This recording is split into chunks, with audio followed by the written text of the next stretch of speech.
13 new most disturbing, true Appalachian.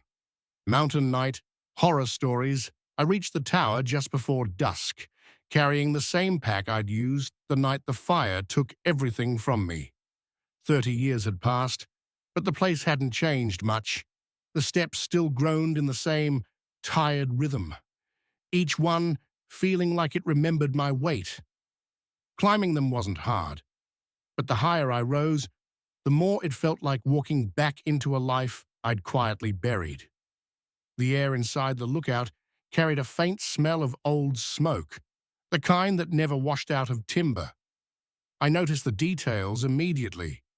An unlatchable window that kept tapping against its warped frame, a floorboard bowed upward as if something had swelled beneath it, a single beam, still blackened from the night. The flames surrounded the ridge. None of it should have unsettled me, but each reminder pressed against memories I'd learned to keep sealed. By the time I set down my gear, the forest had dimmed into a bruise-blue twilight. The treetops blurred into one dark mass, stretching to the horizon without a single shimmer of movement. The breeze that should have swept across the ridge this time of day didn't come. Even the smaller sounds, the insects, the distant creak, the shifting branches, fell away all at once, leaving a stillness that felt intentional. I stood at the window, waiting for the forest to wake back up. But it didn't. The quiet wasn't peaceful, it was watchful, the kind that settled over the ridge like a held breath, as if the mountain knew I had returned and was waiting, patiently, to see what I would do next. Midnight came quietly, slipping over the ridge without changing the temperature or the air. I'd been sitting by the window, pretending to review maps, but really just listening to the silence and trying not to think about the night. The forest burned. The tower felt smaller after dark, as if the shadows crowded in from the corners. I almost missed the light when it first appeared. Just a soft flicker far below, drifting between the trunks near the tree line. At first I thought it was a lantern from a late hiker, someone making the mistake of navigating this ridge after dark. But the glow didn't move the way a person would. It paced, slow and deliberate, following no trail, gliding across uneven ground without a single sway. I leaned forward, squinting through the glass. The lantern slowed, and then stopped. Not gradually. Not from someone settling their weight. It halted mid-movement, as if whoever held it had been frozen in place. But the light didn't bob or tilt. The way a real flame should, it held perfectly still, a fixed point in the dark. I watched for a long moment, waiting for the shape of a person to break away from the trees. Nothing did. Then, without a flicker, the lantern reappeared several yards to the right. No drift between the locations, no path. One moment it was there.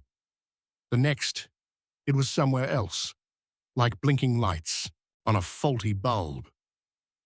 A cold heaviness settled beneath my ribs.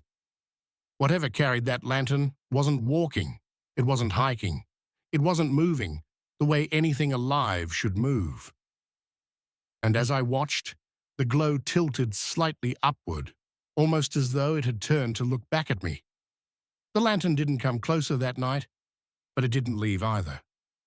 It drifted along the lower ridge, rising and falling in deliberate motions that felt too controlled to be random. At first I thought it was just shifting in the wind, but there was no wind. The air outside was flat and unmoving, the kind of stillness that makes every sound inside your own head feel too loud. When the lantern began tracing patterns, lifting a little, lowering again, sliding sideways in exact increments, it struck me that I'd seen movements like that before. Not from any person, from the signal patterns we tried to interpret during the wildfire, when we still believed the missing crew might have been sending us something through the smoke. I hadn't thought of those moments in decades, but the memories pushed up anyway, pressing into the edges of the present. I told myself it was just fatigue, or the altitude, or the loneliness that always crept in on long shifts. But then the lantern blinked out. One instant, it hovered there. The next, it vanished, leaving nothing but a patch of darkness that felt deeper than the rest of the forest.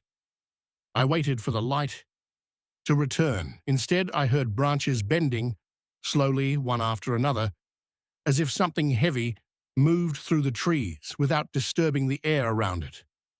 I held my breath, listening to the rhythm. It wasn't walking, it was weaving, a pattern meant to circle rather than approach. Then a single thud hit the tower's supports from below. It wasn't violent, but it was deliberate, hard enough to shake dust from the ceiling beams. The entire lookout shuddered, wood fibers groaning like they remembered a force they once tried to withstand. I stood there in the dim tower room, frozen, waiting for a second impact. None came. The silence that followed wasn't empty. It felt like something had announced its return and was waiting for my reaction. The second night settled heavier than the first, as if the forest had thickened around the tower. I tried to keep myself busy, checking the equipment, rereading old logs, tightening bolts that didn't need tightening, but the feeling of being watched tugged at me from every window. When the lantern appeared again, it wasn't down in the valley. It hovered just beyond the clearing, close enough that its dull glow washed across the lower steps of the tower. I froze, with my hand still on my pack strap. This time, the light wasn't floating alone. A figure stood behind it. Thin. Too thin to be healthy. Tall enough that its head nearly cleared the top of the lantern's glow. It rocked very gently, forward and back, the way a loose rope sways when it's barely touched. Something about the motion was wrong. It didn't drift to either side the way a person balancing their weight would. It just rocked, perfectly centered, like it wasn't standing on the ground at all. The lantern didn't flicker from the movement. The glow stayed steady, as if the figure cast no presence on the world around it. I backed away from the window and retreated into the center of the lookout room, every instinct urging me not to take my eyes off the stairwell trapdoor. I'd known the tower my entire adult life. I'd memorized every creak, every shift, every flaw in the wood. But as the hours dragged on, none of the familiar sounds came. No footsteps on the stairs, no weight shifting along the beams. The figure never climbed. It never even approached the steps. Instead, something heavy began scraping along the tower's base. A dragging sound, slow, methodical, circling the structure in patient arcs. I could feel each pass through the floorboards, the slight vibration of strained wood under something pulling its own burden. Round after round, always just out of sight. The lantern's glow washed across the treetops each time it looped back into view, a reminder that the figure was still there, still rocking, still waiting. Dawn eventually pulled itself across the ridge, pale and hesitant. But the dragging didn't stop until the first beam of sunlight touched the tower's legs. Only then did the noise fade, leaving behind an uneasy stillness that felt like a promise, not a retreat. By the third evening, the tower no longer felt like a place I had once worked. It felt like something watching me back. The wood, which had always groaned in old familiar ways, began creaking in rhythms I didn't recognize. Short bursts, then long stretches, then a faint series of taps that ran beneath the floorboards like echoing footsteps. I tried to convince myself the temperature changes were to blame, but the pattern repeated too deliberately, matching the cadence I'd heard circling the tower the night before. Inside, the equipment I'd organized earlier in the day wasn't where I'd left it. The old transmitter, retired years ago, sat angled toward the window, its antenna aimed at the tree line. My maps had been pulled from their drawer and set on the desk, weighted by a pair of binoculars I hadn't touched since unpacking. When I lifted the lenses, the strap felt warm, as if someone had been holding them only moments before. Then I found the fire logs. They'd been tucked away in a warped metal cabinet since the day I left this place for good. Now they lay open on my cot, the pages spread to an entry I didn't remember writing. The date matched the night. The wildfire swallowed the ridge. The handwriting looked like mine, but the words were jagged, rushed, describing flashes of light moving against the fire line, lights that didn't belong to the missing crew, that moved without bodies or shadows. As I stared at the notes, the ink along the bottom of the page looked smeared, as if a damp hand had dragged across it recently. Unease pulled me back toward the window. The lantern at the tree line was gone. The clearing looked empty, but the figure was still there. Closer now, standing slightly off-center, half shielded by the nearest pine. Its shape was clearer, long limbs, shoulders hunched forward at an unnatural angle. No lantern, no light. Just the outline of something that knew I was looking straight at it. And though the forest was quiet, the tower let out a single creak behind me, as if answering a signal I couldn't hear. The air felt wrong before the night even fully settled. Too familiar, too precise. The temperature dipped to the exact chill I remembered from the night of the wildfire, the kind that seeps into your clothes before you realize you're shivering. The wind pushed against the tower in the same slow patterns, brushing over the metal rails just the way it had 30 years ago. Even the quiet matched perfectly, that hollow space where the world feels like it's holding still for something you can't see. I tried to steady myself, but memory and reality had started blending together in a way I couldn't control. I found myself glancing at the old radio without meaning to, half expecting to hear the frantic chatter from that night. The calls, the coordinates, the attempts to reach the missing team. When the floor trembled under my boots, I knew the visitor had come back. Footsteps climbed the first stairs. Slow, heavy, purposeful. They stopped on the exact rung where I'd frozen decades earlier, the moment I realized the fire was moving faster than we were. The wood groaned under the pressure, the same strained bend it had made all those years ago when someone or something had tried to climb through smoke thick enough to hide its shape. I stood in the center of the lookout, staring at the trapdoor, waiting for a hand to push through. Something pressed against it from below, not pounding, not rattling, just a firm, growing pressure that made the hinges tighten with a low metallic whine. Dust trickled from the seams, drifting across the floor in a slow arc. The force wasn't trying to break in. It felt more like it was reminding me of where I'd been standing during the wildfire, the exact place on the floor I could never forget. The radio cracked. Not just static. My own voice came through the speaker, thin and distorted, repeating coordinates I hadn't spoken since I was in my 20s. Coordinates for the missing crew. Coordinates from the logs I hadn't dared open until last night. The voice looped the numbers, steady and calm, as if reading from a script I never meant to write. Hearing myself from decades ago filled the lookout with a kind of dread that didn't feel supernatural. It felt like the mountain itself had been waiting to return the memory to me. Below the trapdoor, the pressure eased for a moment, then returned harder, bending the wood upward in a slow pulse, like something beneath the stairs was breathing against it. The radio kept repeating the same coordinates. But on the fourth pass-through, the voice wasn't mine anymore. The final chapter, fully written as a cinematic, slow-build horror narration.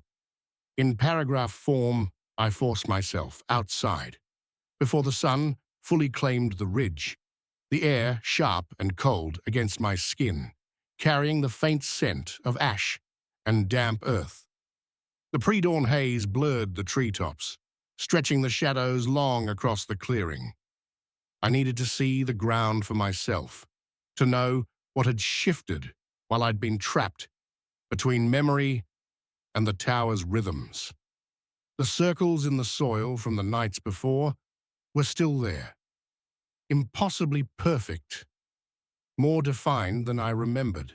Smooth arcs, spiraling outward, radiating from the spot where my tent once rested, or where the fire logs had been moved, or maybe where the footsteps of the missing had been sealed into the ridge decades ago.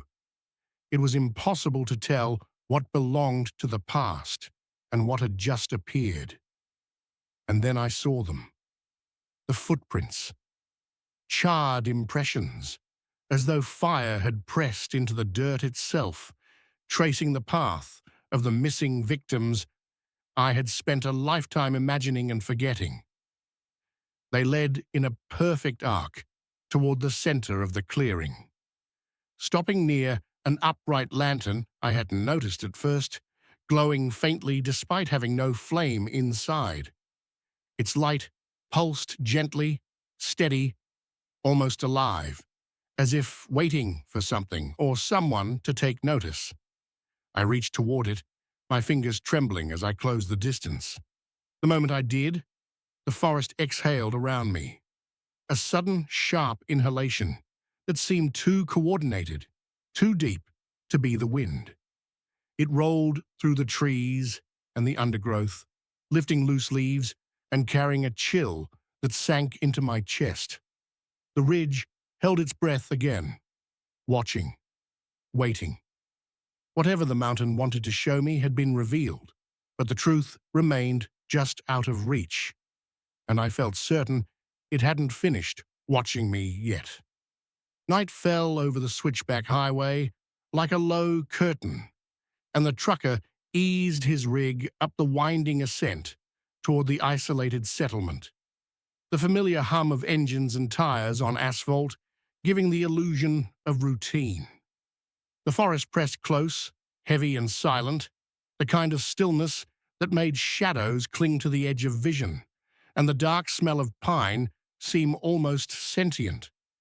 A faint, metallic vibration stirred beneath the cab, so subtle at first that he questioned whether it was his imagination, but it lingered, low and insistent, threading through the steering column and pedals with a rhythm that felt alive.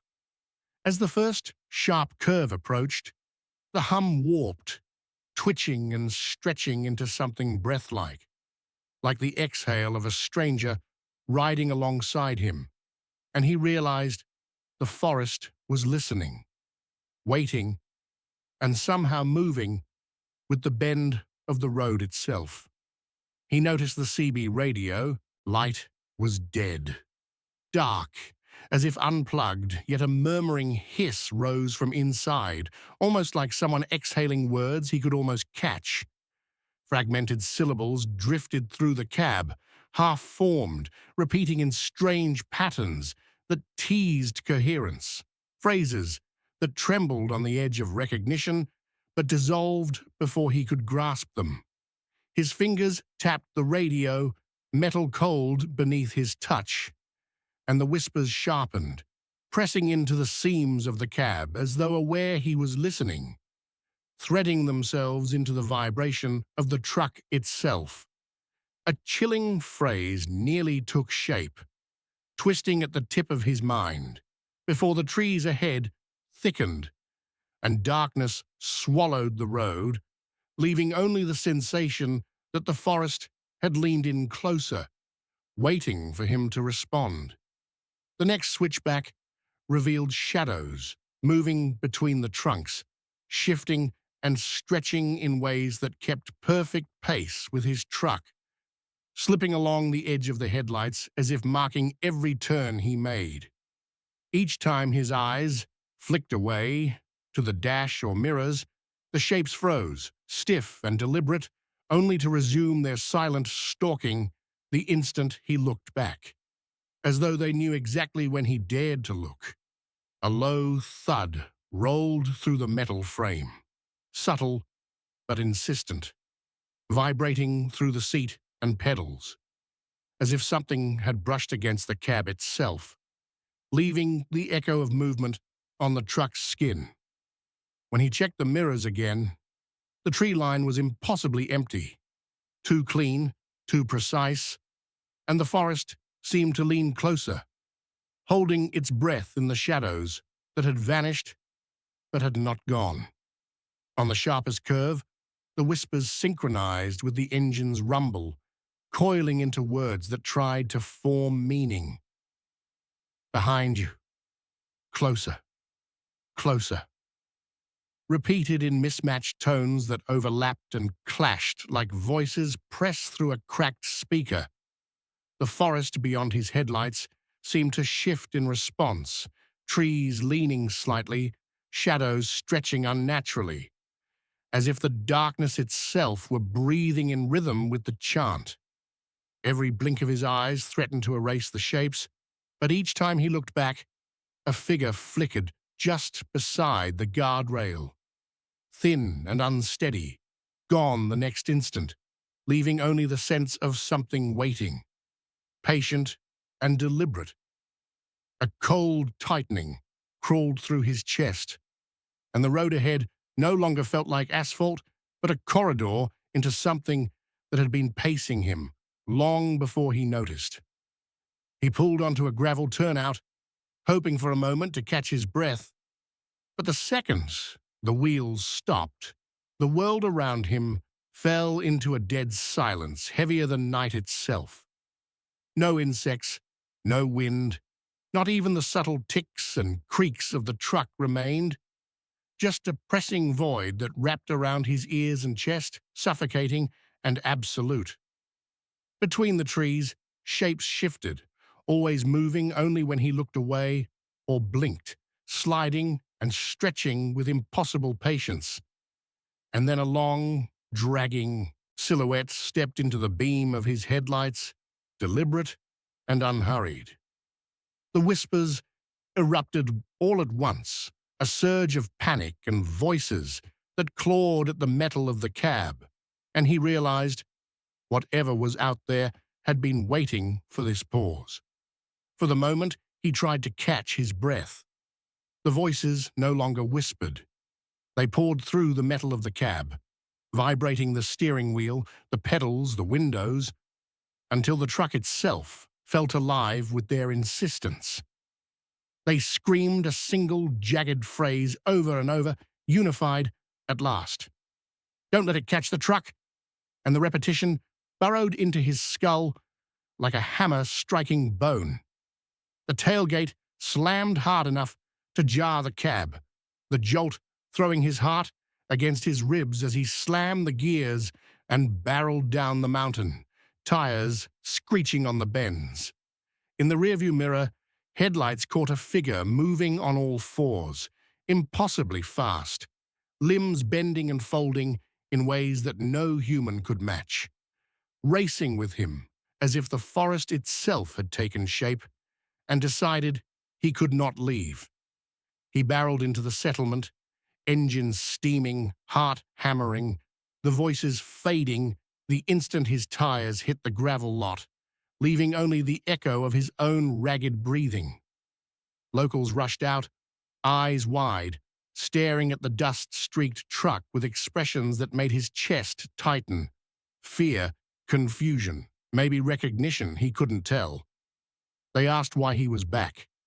He opened his mouth to explain, but the words stuck, because he had already delivered the supplies hours ago, and the quiet knowledge of that sent a chill down his spine. Another truck, identical to his own, sat parked beside the depot, keys still in the ignition, and for a moment he couldn't decide which of them was the real one, or if he had ever left the mountain at all.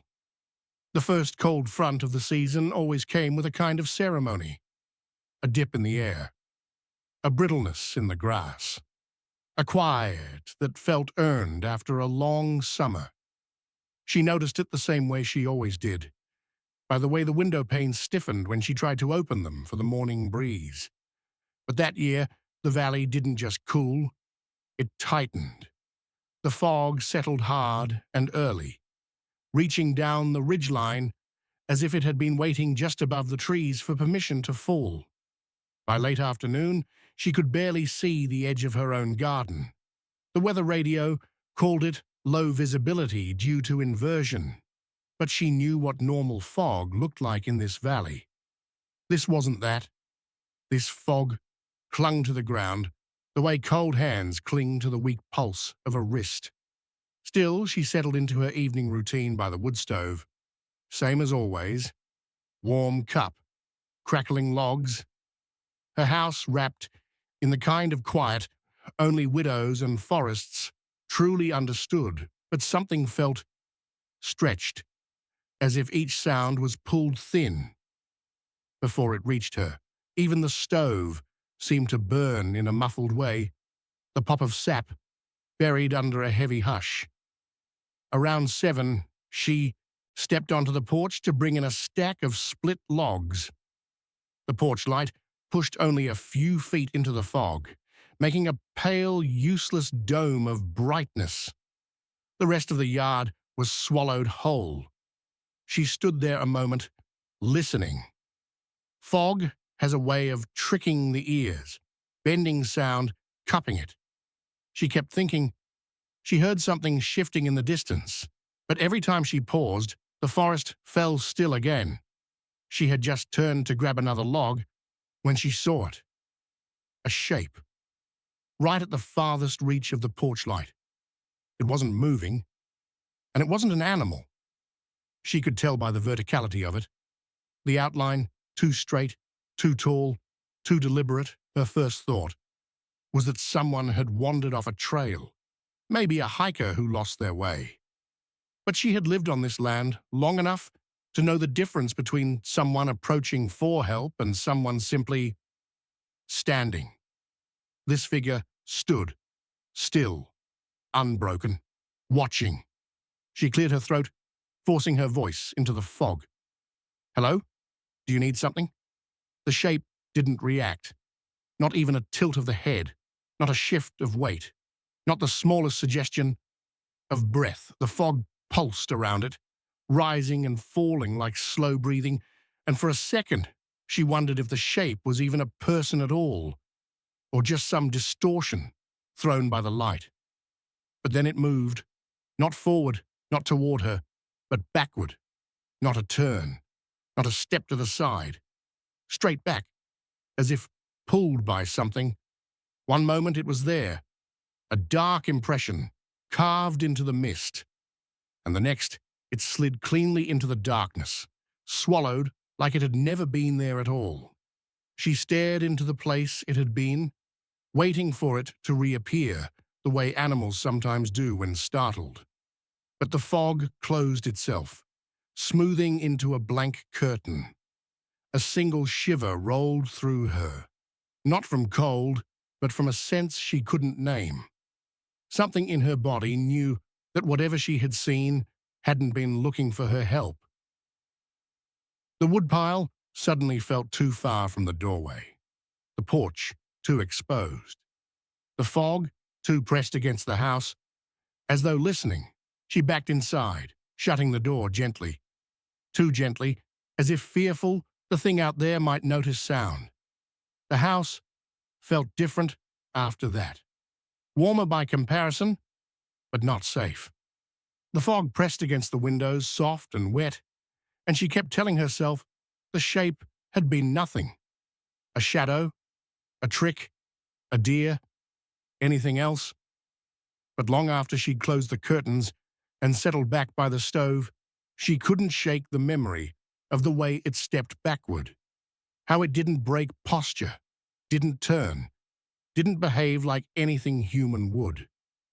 When she finally tried to sleep, the house gave a faint shudder, a pressure shift, like something passing close to the exterior walls. She held her breath, listening. Nothing followed, no footsteps, no knock, just that suffocating quiet the fog always carried. But she knew, even before she drifted into an uneasy sleep, that whatever she'd seen wasn't gone. It had simply stepped out of the light. And things that move like that never move only once. The next night came with the kind of darkness that didn't simply fall. It settled. Low, deliberate, like someone laying a heavy blanket over the valley.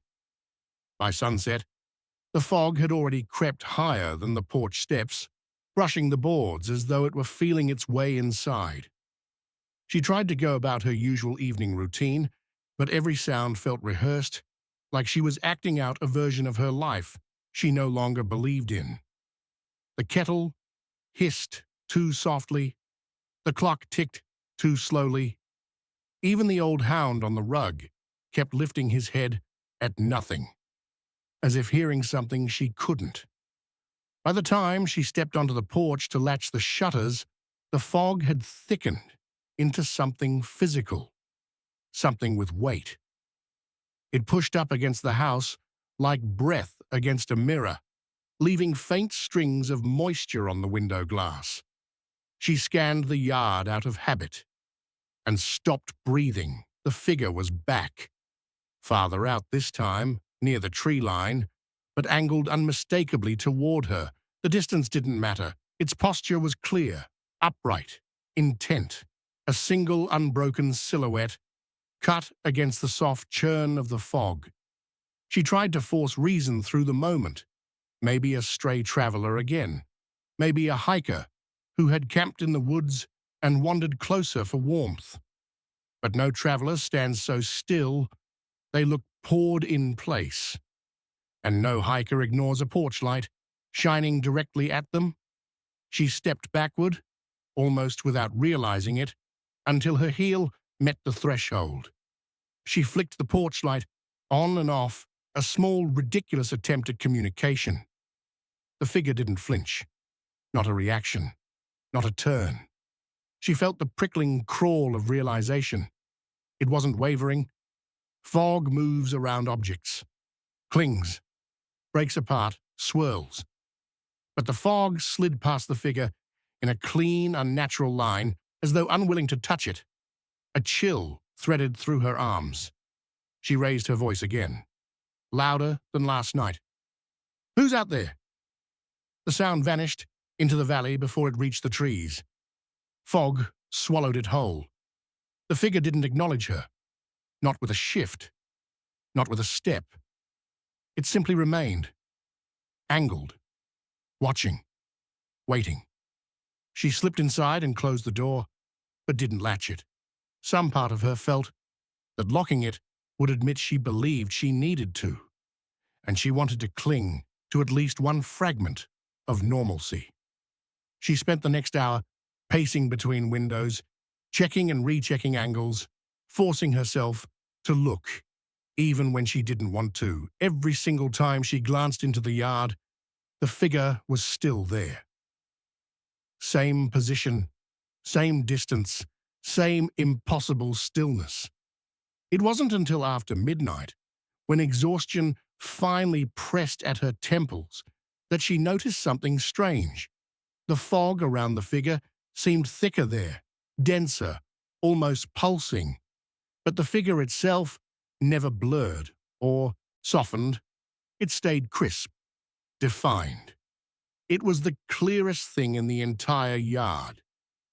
She fell asleep in the rocking chair by the stove, one hand resting on the dog's fur trying to pretend the warmth meant safety.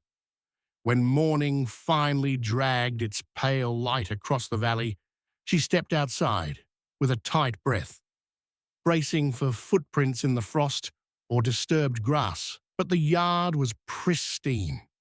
No tracks, no impressions, not even a smear in the dew.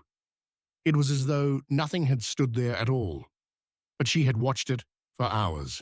She had tracked every detail of its posture, every shift of fog around it. She knew what she saw, and the lack of any physical trace didn't calm her. It hollowed her. Because things that leave no footprints don't come from anywhere, and things that don't come from anywhere don't leave. By the third night, she wasn't pretending anymore. Every lamp in the house felt essential, and every shadow felt wrong. She caught herself listening for things she couldn't name. Soft pressure shifts in the walls, tiny ticks in the windows, the kind of subtle cues you only learn to notice when you start to feel watched. Just after dusk, she stood by the radio, debating whether to call the sheriff again. She hated the idea of wasting anyone's time, but the unease had sharpened into something heavier, something closer to dread. Finally, she made the call. The sheriff arrived 20 minutes later, the crunch of gravel loud in the deadened fog. His truck lights carved the mist into white columns, far too bright for the muted world she'd been living in.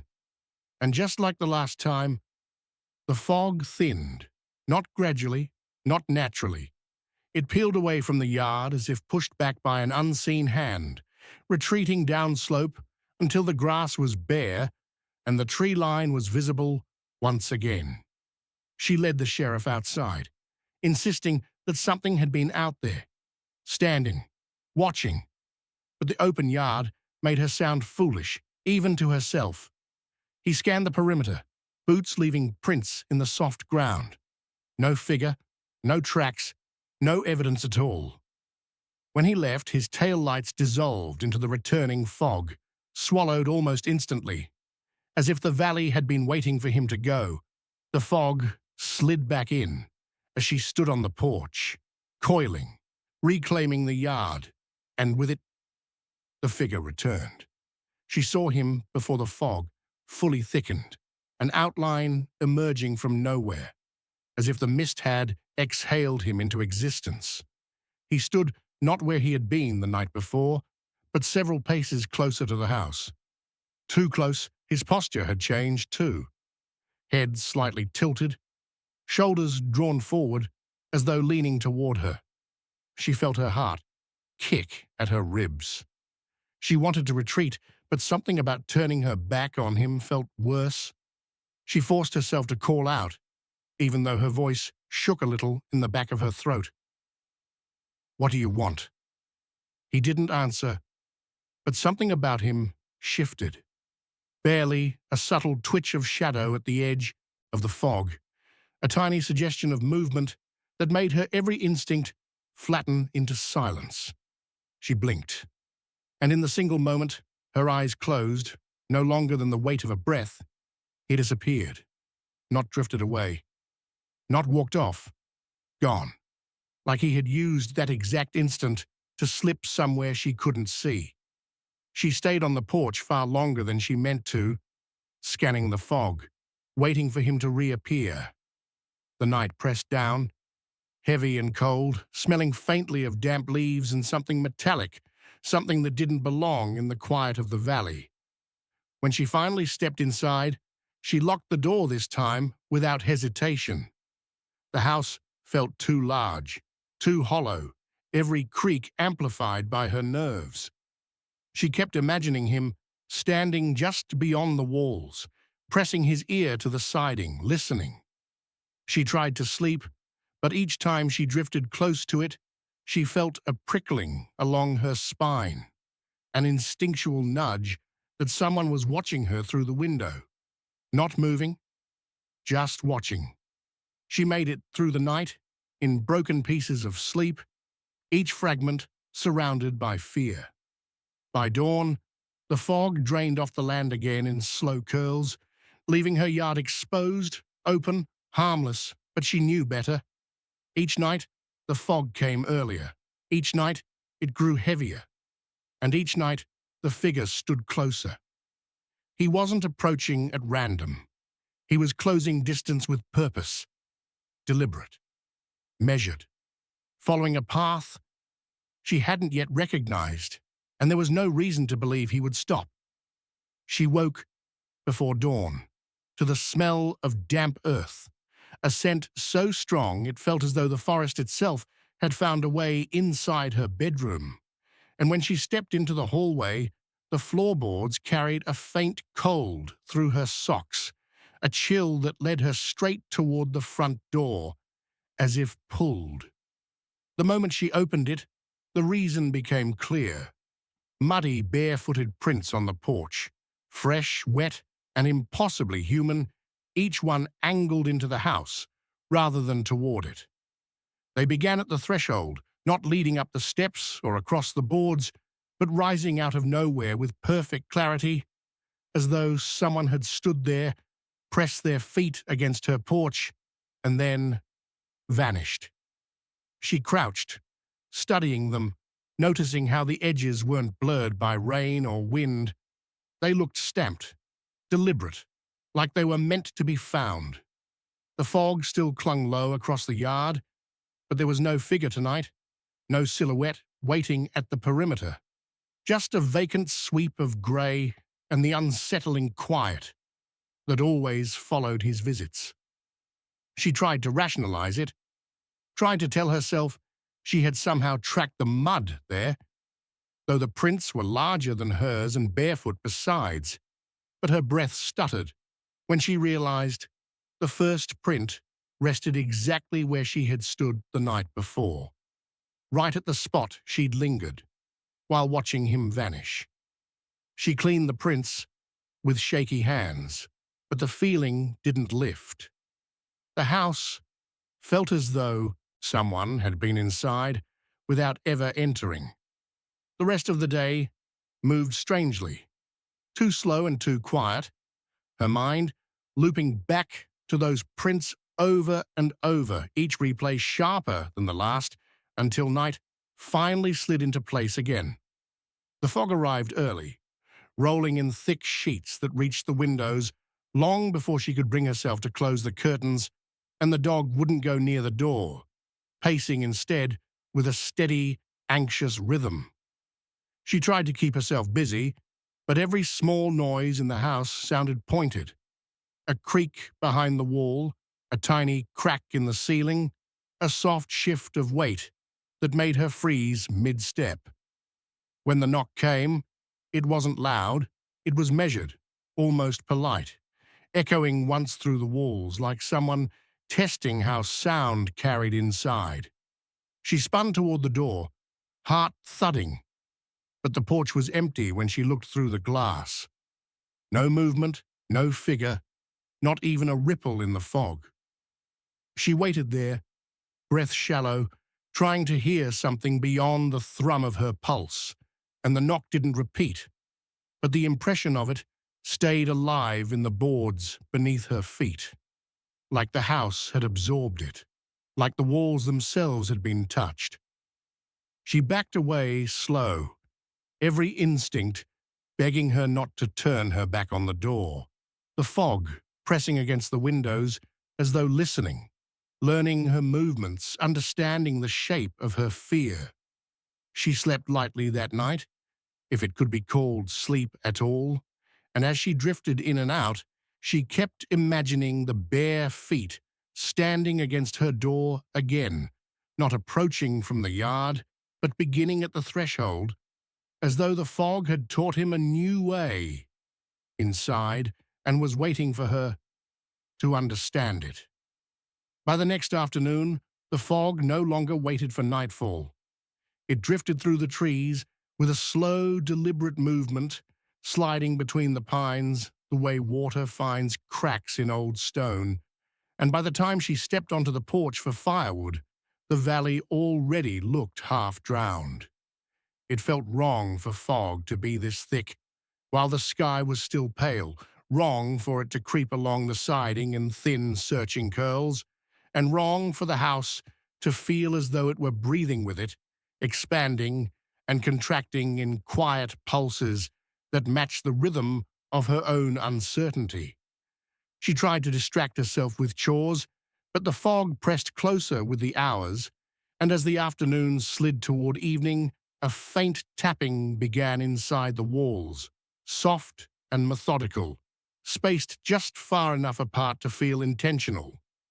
At first she tried to explain it away, old pipes, settling boards, but the sound wasn't random. It moved. When she stepped into the kitchen, the tapping followed her leftward. When she walked back toward the living room, it trailed behind, always a moment delayed, like something listening from within the wooden ribs of the house and adjusting its position according to hers. She spoke aloud once, testing the air and the tapping, stopped dead in response, freezing the house into a silence so thick she could feel it pressing against her teeth. She stood there, barely breathing, and when the tapping resumed, it came from a different part of the room, closer, more certain, as if her voice had revealed her exact location. She tried calling the sheriff again, but the line rang hollow and distant, and by the time a deputy finally agreed to swing by, the fog outside had grown so dense that his arrival felt impossible, like the world had shrunk to the size of her yard and refused to let anything else enter. She sat by the window with the dog trembling at her feet, watching the fog gather in thicker folds around the porch.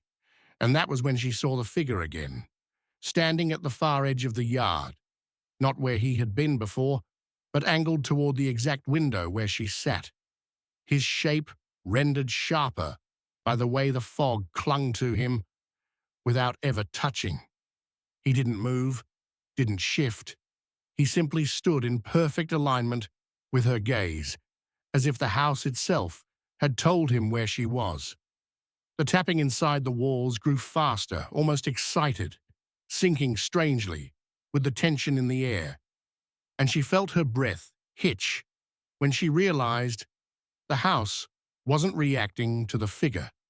It was responding to her. She stepped away from the window, but the figure remained angled toward the spot she'd been, and the tapping followed her deeper into the house, always just behind. Like a soft echo of footsteps no one was taking. She tried to tell herself she was imagining the coordination between the two, the house and the fog, the tapping and the figure, but the more she listened, the more certain she became that the valley had begun paying attention to her movements in a way no empty landscape should. The room dimmed as the fog thickened, pressing so close to the glass it felt as if it were trying to seep through the seams, and she knew without looking that the figure was still out there, still angled toward her, still tracking her, even as she stepped away from every window in the house. She didn't sleep that night. She simply waited, listening to the tapping crawl behind the walls, like a slow, curious heartbeat, and wondering what the house would do once it learned the rhythm of her own. By the time the next night arrived, the fog wasn't drifting anymore. It was pouring through the valley like a living tide, swallowing the yard, the porch, and every familiar landmark until she couldn't tell where the house ended and the world began. And as the hours slipped past midnight, the fog gathered so densely against her windows that she could barely see the faint glow of the porch light she had left on as a futile gesture of comfort. She sat in the living room with every lamp burning, the dog pressed close to her leg, both of them listening to the quiet throb of moisture against the glass, when a dim, ambiguous shape began forming behind the fog outside the wide front window. First she thought it was just the fog thickening unevenly, But the shape sharpened, condensing into the outline of shoulders, then a head, then the unnatural stillness she had come to dread. And before she could gather herself to stand, it pressed closer, so close the shape distorted against the pane, like something was leaning its entire weight into the glass just to watch her. She stayed frozen, breath locked painfully tight in her chest, as the outline shifted from a blur to a face. Only it wasn't fogged over like someone standing in the cold should be. The skin was dry, warm even, enough to bow the glass inward with a subtle flex. She could both see and hear. A faint creak rolling through the window frame as though the fog itself were holding the figure aloft. His features were wrong in the way dreams distort people you know. Close enough to seem possible, far enough to break something instinctual inside you. His eyes were dark smudges without depth, and his lips moved soundlessly, forming a slow, deliberate shape she felt rather than heard, an almost name she couldn't quite grasp, though some cold part of her mind recognized the cadence, as if he were repeating something he was certain she should remember. She staggered backward, knocking into the coffee table, but the figure only leaned closer, the pain flexing again, a thin whine threading through the room as though the barrier between them was softening inch by inch. His breath didn't fog the glass. His presence didn't shift the mist outside.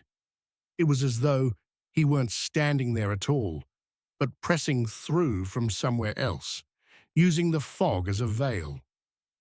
When she reached the far wall, her hand brushing the cold plaster, the dog let out a low, trembling whine. And in that moment, the figure lifted one finger and drew it slowly down the glass. The trail he left wasn't a smear of condensation. It was a dry streak, thin and warm, cutting through the fog and revealing a glimpse of the yard behind him, a yard that seemed bent or warped, as though seen through water. She couldn't move. She couldn't think. All she could do was watch as the streak extended downward until it reached the base of the window, where his finger paused, tapping once, a soft, measured click that echoed inside the wood, like an answer to the tapping that had been following her through the walls for days. And then he withdrew, disappearing into the fog with that same silent, unnatural backward drift, the glass releasing its tension with a faint pop as the pressure vanished. But the dry streak remained long after he was gone, a thin line on the window pane that refused to fade, marking exactly how close he had been, and how easily he could come closer still. She woke to a strange brightness pressing at the edges of her curtains, a brightness she hadn't seen in days, and for a moment she thought morning had come normally again, that maybe the fog had finally burned off in a clean sweep. But the moment she stepped onto the porch, she realized the valley hadn't cleared, it had been stripped. The fog was gone all at once, peeled away like a skin, leaving the entire yard exposed in a way that felt staged rather than natural, as though someone had decided which details she needed to see. The grass, still slick with dew, lay untouched, except for the unmistakable trail of footprints leading from her front steps toward the forest. Two sets pressed, side by side, one slightly ahead of the other, both fresh enough that the edges still held their shape. She followed them with her eyes, her stomach tightening, as the path cut a clean line toward the trees, vanishing into the shadows just beyond the first row of trunks. But what made her breath falter was the second path, a subtle divergence in the trail where one set of prints broke away, looping behind the house in a slow, deliberate arc, before circling back to the very window where he had pressed his face the night before. The dirt there was disturbed, the imprint of heels sunk slightly deeper, as if whoever or whatever had stood there had done so for a long time, watching. She stepped off the porch, drawn despite herself, feeling the air strangely weightless after so many days of smothering fog. And the farther she walked across the yard, the more she felt an unsettling stillness in the forest, a listening silence that reminded her too much of the tapping in her walls. She crouched near the prints that circled back, studying the shape of them, noticing now how the steps were spaced, too even, too precise, each one identical in depth and distance, as if placed with intention rather than taken. Nothing about them looked human anymore. The dog barked from the porch, a single sharp cry that cut the silence like a warning.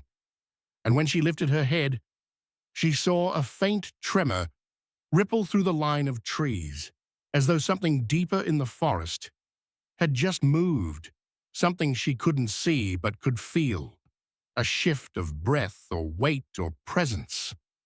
For a moment, she thought it might just be wind, until she realized there was no wind. The air was completely still, heavy with waiting. She backed away from the prince, but not quickly enough to pretend she wasn't frightened. And just as she reached the porch steps, she noticed the first finger-width thread of fog rolling back into the yard from the far edge of the valley. It wasn't drifting in this time. It was pouring, low and slow, crawling along the ground like it was tasting the earth before deciding where to rise. The threads multiplied, weaving together into a thicker layer, pulling themselves toward her house with a purpose she felt in her chest more than she heard. She stepped backward into the doorway, hand shaking slightly as she reached for the frame, and in the growing haze, she thought she heard something faint, a rhythm, not tapping. This time, but something deeper, like the slow exhale of someone stepping closer. The fog climbed the porch, steps in thin spirals, curling around the boards, slipping through the railing, clinging to her ankles in a cold whisper of touch.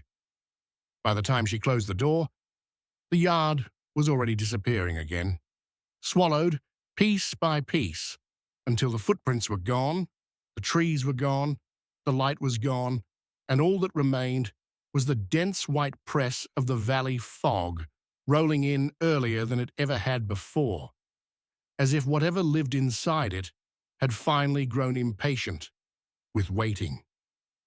He returned to the old fire tower with the same tight feeling in his chest that had followed him for 30 years, the weight of a wildfire. He never spoke about pressing down harder with every step up the spiraling stairs.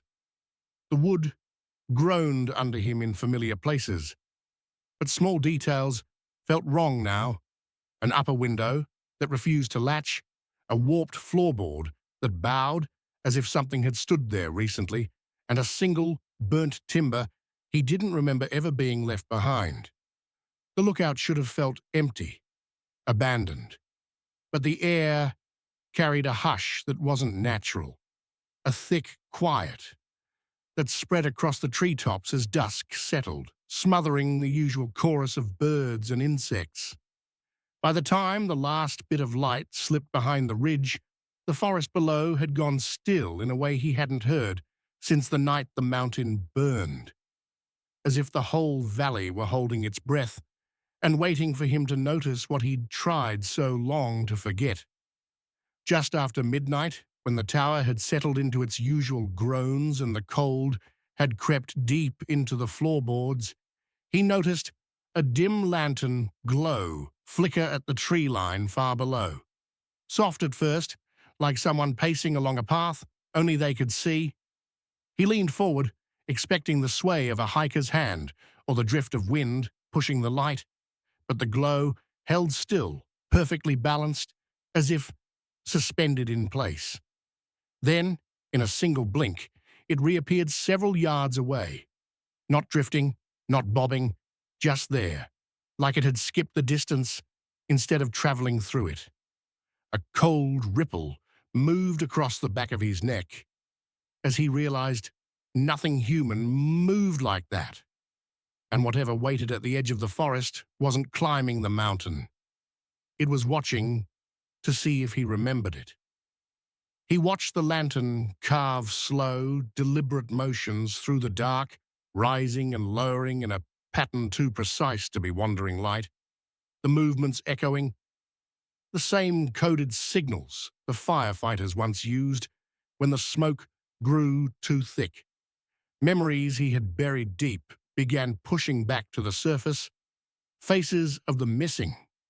The ones they never found after the wildfire swallowed the ridge, flickering through his mind with unwelcome clarity. Then the lantern vanished without dimming, as if someone had pinched it out of existence, leaving only the unnerving sound of branches bending where there wasn't a breeze strong enough to move them. A sudden, heavy thud struck the tower's supports from directly below, shaking dust from the rafters and reminding him that whatever was out there wasn't done announcing itself. As the second night settled in, the lantern returned, but this time it hovered just beyond the clearing, close enough that he could see the faint outline of a figure standing behind it. Too tall, too thin, its posture swaying gently like something suspended from a wire. The moment he recognized the unnatural rhythm of its movement, he backed into the tower, shutting the door as quietly as the warped wood allowed, though silence did nothing to separate him from whatever waited outside. The figure never climbed the stairs, never made a sound he could track. Instead, something heavy began scraping around the tower's base, dragging in slow, deliberate arcs that circled him again and again until the sky began to pale with morning. By dawn, the clearing was empty, but the grooves carved into the dirt below told him the visitor hadn't been drifting aimlessly, it had been searching. By the following evening, the tower felt different, as if the place he once knew had begun answering to something else. The familiar creaks in the wood shifted into strange, syncopated rhythms that didn't match the wind or the temperature. Old equipment he hadn't touched in years, his cracked binoculars, the rolled maps pinned under a lantern, the retired transmitter, appeared in slightly different positions whenever he looked away, as though someone had been quietly sorting through his past. When he finally noticed his old fire logs lying open on the desk, pages turned to entries he didn't remember writing, the handwriting trembling with urgency. A pressure built behind his eyes like a memory trying to force itself loose. He stepped out to scan the tree line again, for the lantern's glow, but the light was gone tonight. Only the figure remained, standing motionless in the clearing, watching him without the courtesy of distance. The alpha felt identical to that night of the wildfire. Same wind cutting through the pines, same oppressive temperature, same heavy quiet that pressed against his lungs. And he knew, before he even looked, that the mountain hadn't forgotten him. Footsteps climbed the first few rungs of the tower stairs, deliberate, stopping exactly where he had once frozen decades ago, and the old wood groaned under the weight of something that should not exist there. The trapdoor beneath him shivered as if pressed from below, fibers bending in slow, impossible arcs, and a breathless dread crawled over his shoulders when the radio crackled. A voice he recognized immediately but couldn't place, repeating coordinates from the old fire, as if the mountain itself was speaking through him. Every instinct screamed to move, but the world held him still, the air thick with the memory of ash and smoke, and he realized whatever had returned that night had come back to finish what the fire had started. He forced himself outside into the pre-dawn haze, every step trembling with exhaustion and the need to see the ground with his own eyes, and the clearing greeted him with a silence heavier than any he had felt in decades. Charred footprints tracked through the ash, following the same path the missing victims had once taken, pressed deep into the soil as though burned into memory. And in the center, a lantern sat upright, its glow steady and unnatural, though no flame flickered within. As he reached for it, the surrounding forest inhaled sharply, a sudden, collective rush of air that bent the saplings and seemed to pull at him, as if the mountain itself were drawing in a breath he could not share. He froze, hand hovering over the lantern, heart hammering, knowing that the answers he sought were not meant for him, and that whatever had waited for 30 years had only begun showing him what it wanted him to see. I reached the ridgeline just before dusk, following a stretch of trail that felt strangely untouched, as if hikers had learned to step around it instead of through it. Even the wooden markers avoided giving this place a name. The arrows pointed onward, but offered nothing to describe the ground beneath my boots. The forest around me looked ordinary enough, thick with spruce and oak, but the quiet hung heavier than it should have. No wind moved through the branches, no insects rose at dusk. It felt like the ridge was holding its breath, waiting for me to be the first thing to break the silence. I unpacked slowly, pressing my tent stakes into soil that vibrated faintly. So subtle I thought at first it was just the aftershiver of the long hike. But the tremor traveled through the metal stake, through my hand, as though something deep under the ridge turned in its sleep. When night finally dropped, the air shifted without warning, cooler, denser, carrying a sense of something rising from the ground below, something that had only just noticed I was there.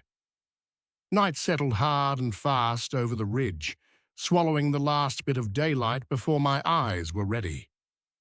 The cold came with it, but not from the air or the wind. It crept upward from the soil, slipping through the tent floor until it felt like the ground itself was exhaling against my spine.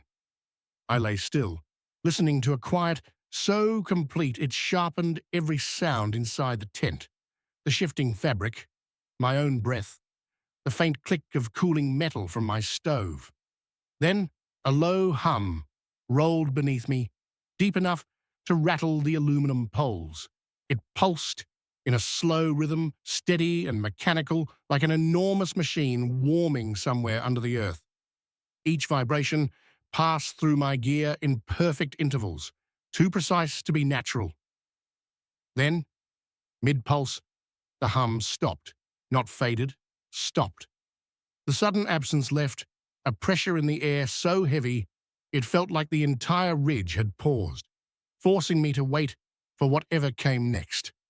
The silence changed again, not louder or quieter, just sharper. I could hear every shift of fabric when I moved, every heartbeat in my chest, each breath touching the cold air. And then, beneath all that, something new.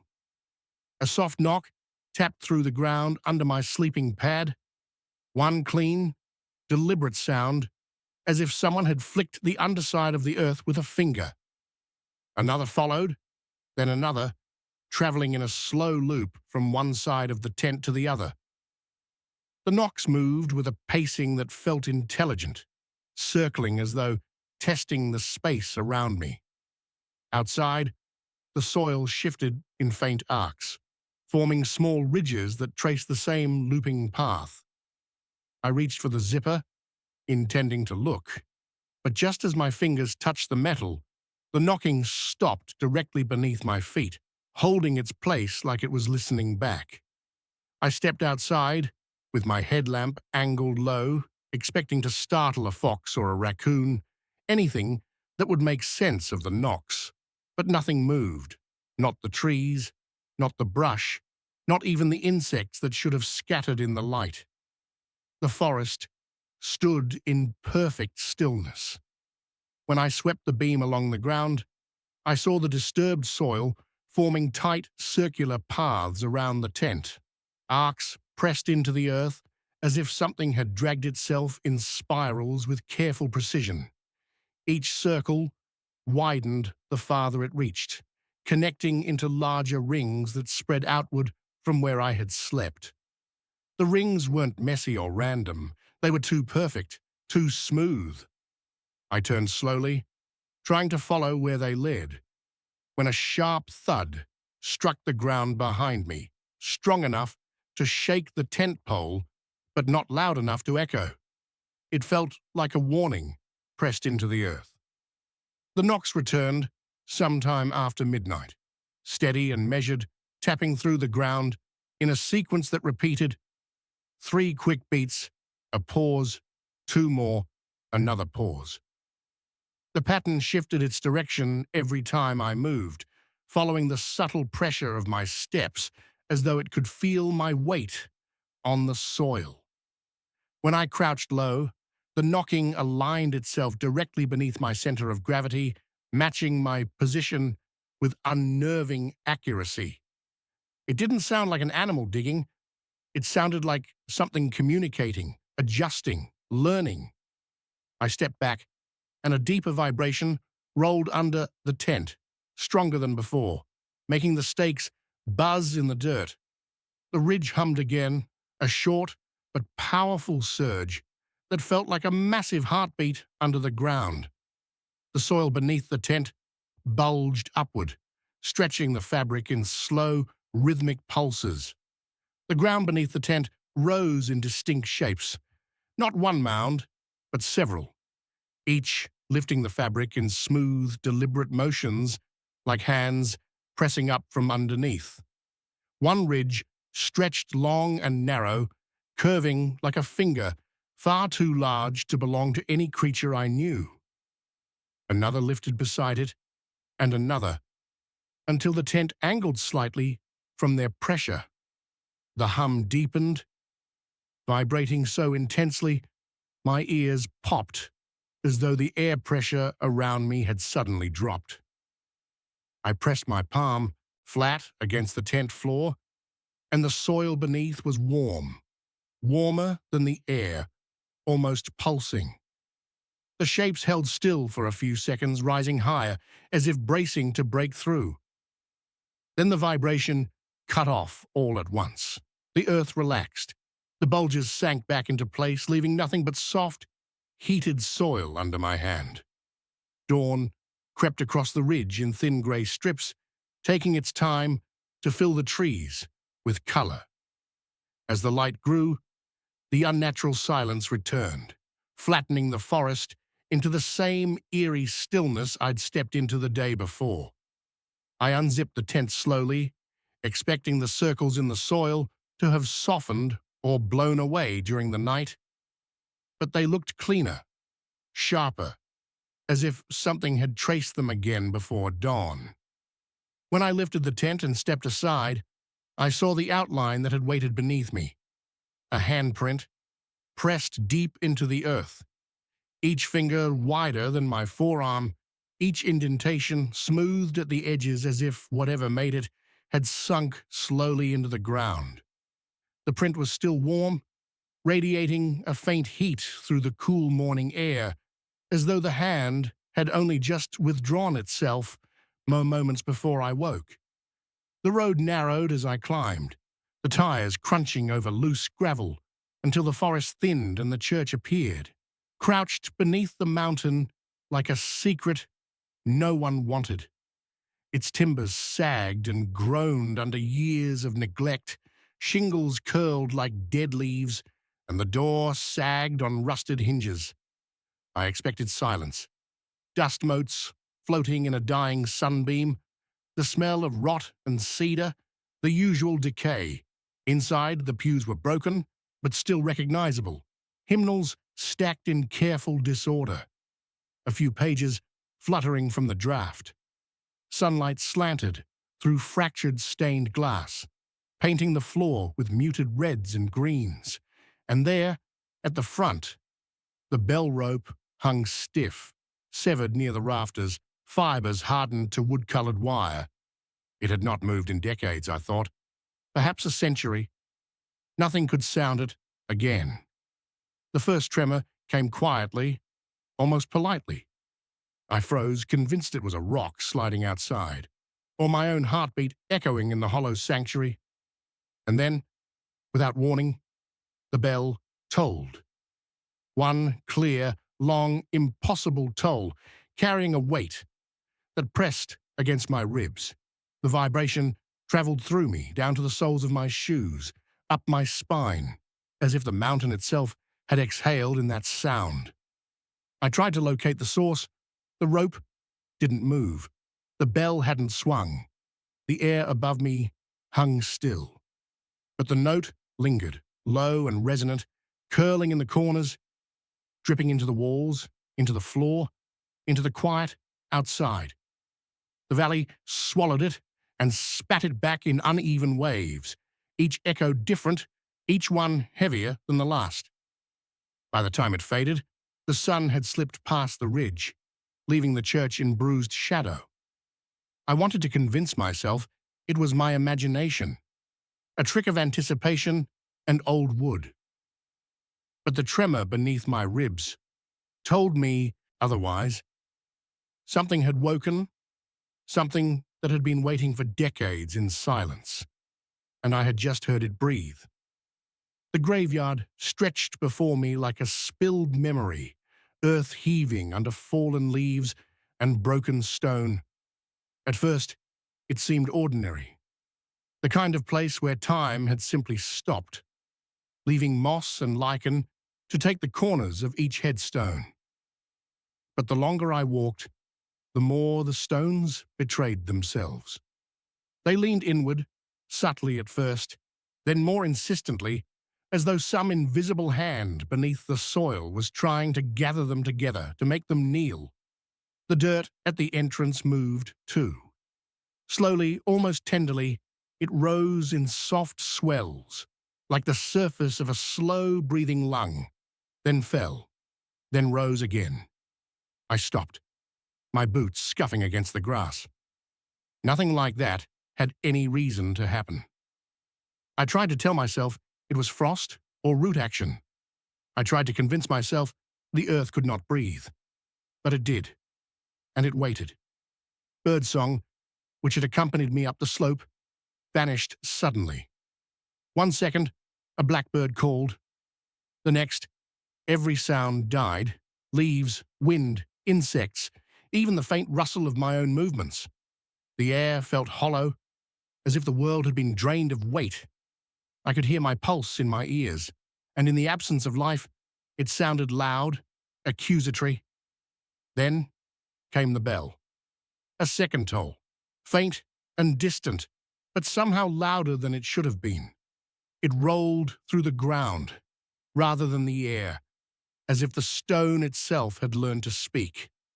I pressed my fingers to my ears, but the sound seeped through my skull, through the soles of my feet, vibrating the soil, and it carried something else, a promise or a warning I couldn't place. I realized I was at the mercy of something ancient, something patient, something beneath the graves that had been waiting for eyes like mine. The leaning stones, the rising soil, the sudden silence, they were all signs, and I had walked straight into them. And as the final echo faded, I understood. The cemetery did not belong to the dead anymore. It belonged to whatever moved below them, and it had been watching me from the moment I entered. Inside the sanctuary, the air was thicker, heavier than it had been outside. Dust hung in the slanting light. and the smell of old wood and something sharper, iron, maybe rot, clung to the walls. The pews were coated in undisturbed powder, hymnals stacked neatly, as if the congregation might return at any moment. Everything was waiting. I could feel it, in the silence, like breath caught in a throat. On the pulpit lay a single sheet of paper, ink dark against the yellowed page. I should have dismissed it, but I couldn't. The date at the top was tomorrow. The signature belonged to a pastor who had been dead for 70 years. Every line warned of the waking beneath the floorboards, each word crawling up the spine like ants, precise and deliberate. I ran my finger along a line, and the ink rippled as though it had never settled. The third bell tolled. It was deeper this time, vibrating through the rafters, rolling across the stained glass, shaking the floor beneath my feet. The windows rattled in protest, panes clinking in small, tense rhythms, and the pulpit shivered under my touch. The ink moved again, smudging, flowing, as if the words were alive, writing themselves just for me, just now. I stepped back, heart hammering, eyes scanning the sanctuary, but it was still empty. The organ sat in shadow, silent. The altar remained intact, untouched by time or hand, and yet the sense of being watched grew.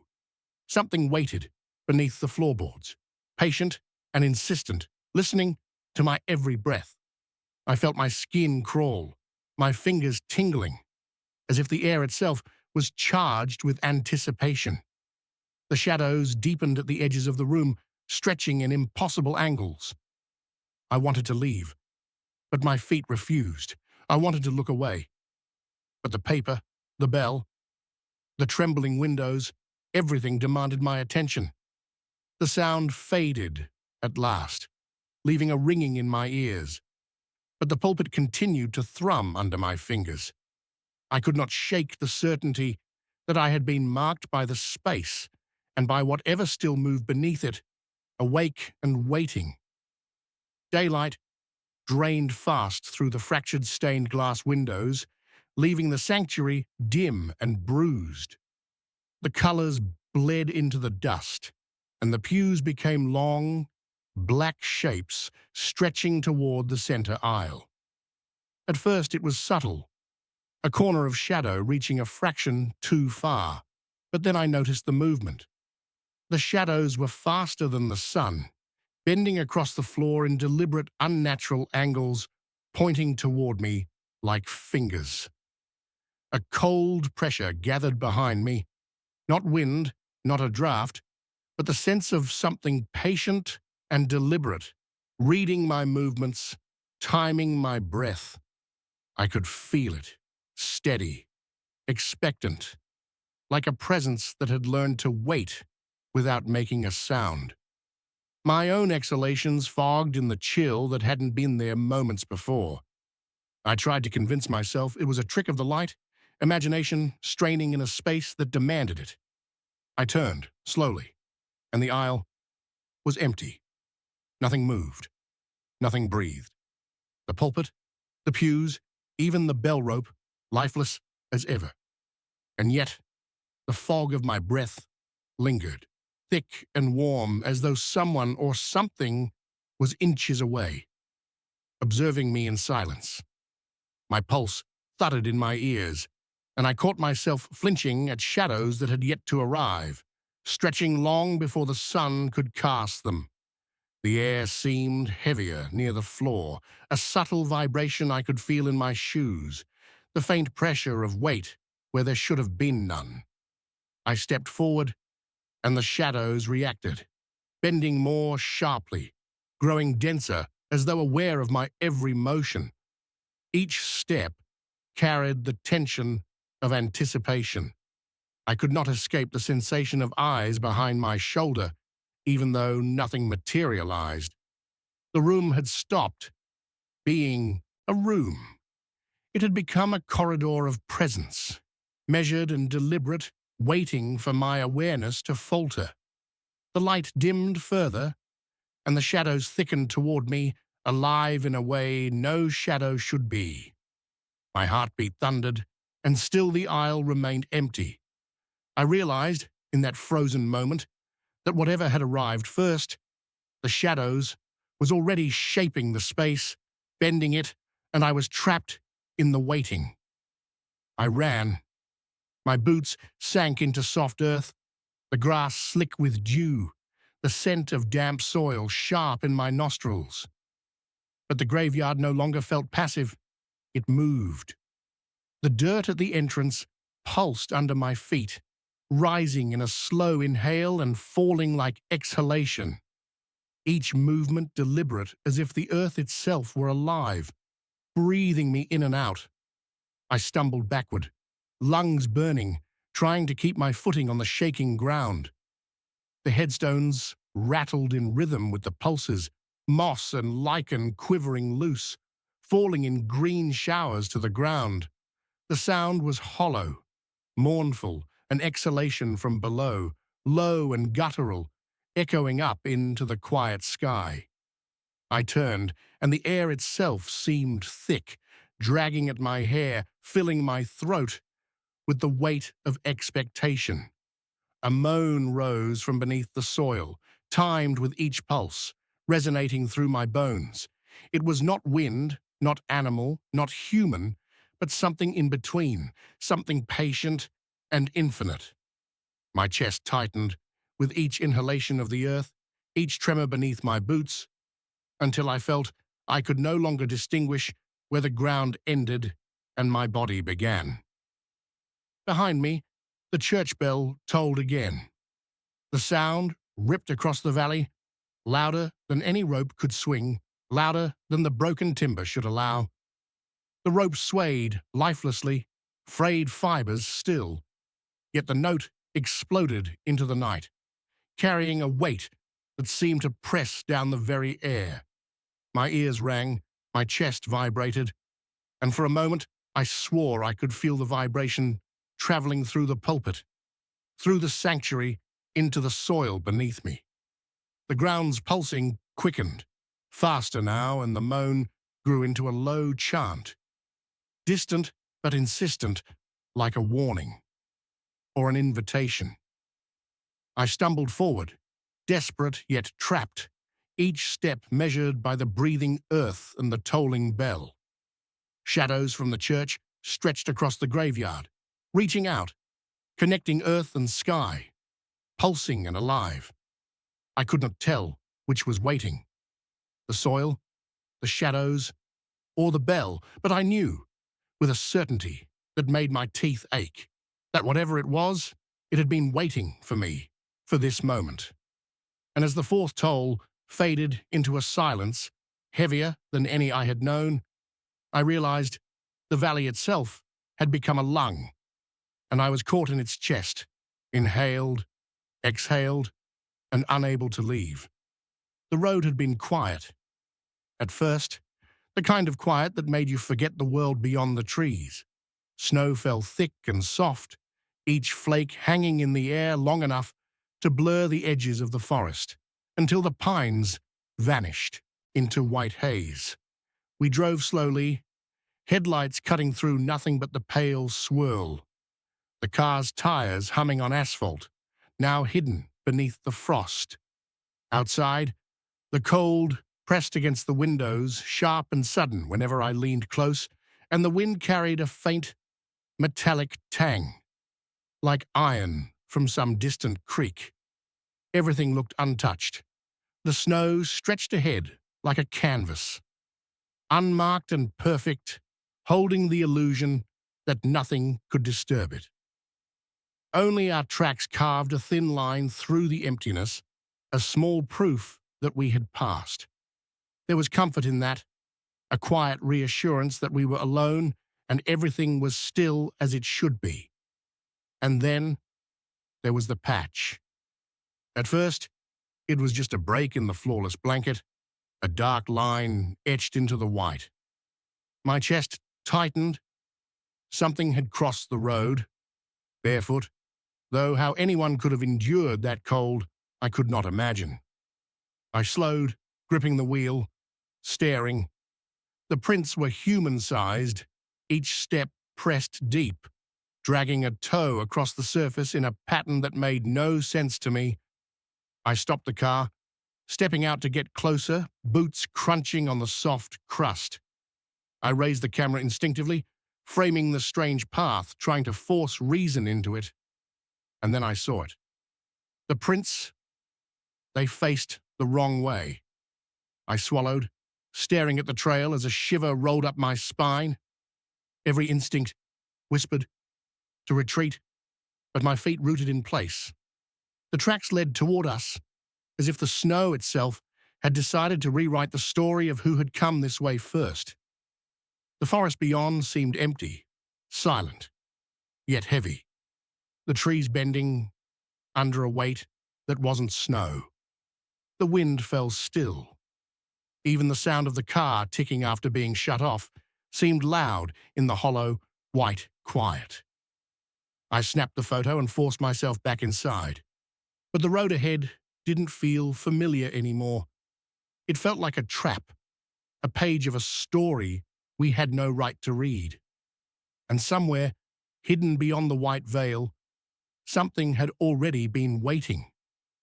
We leaned over the snow, breath fogging in the cold, tracing the prints with gloved hands, trying to make sense of them.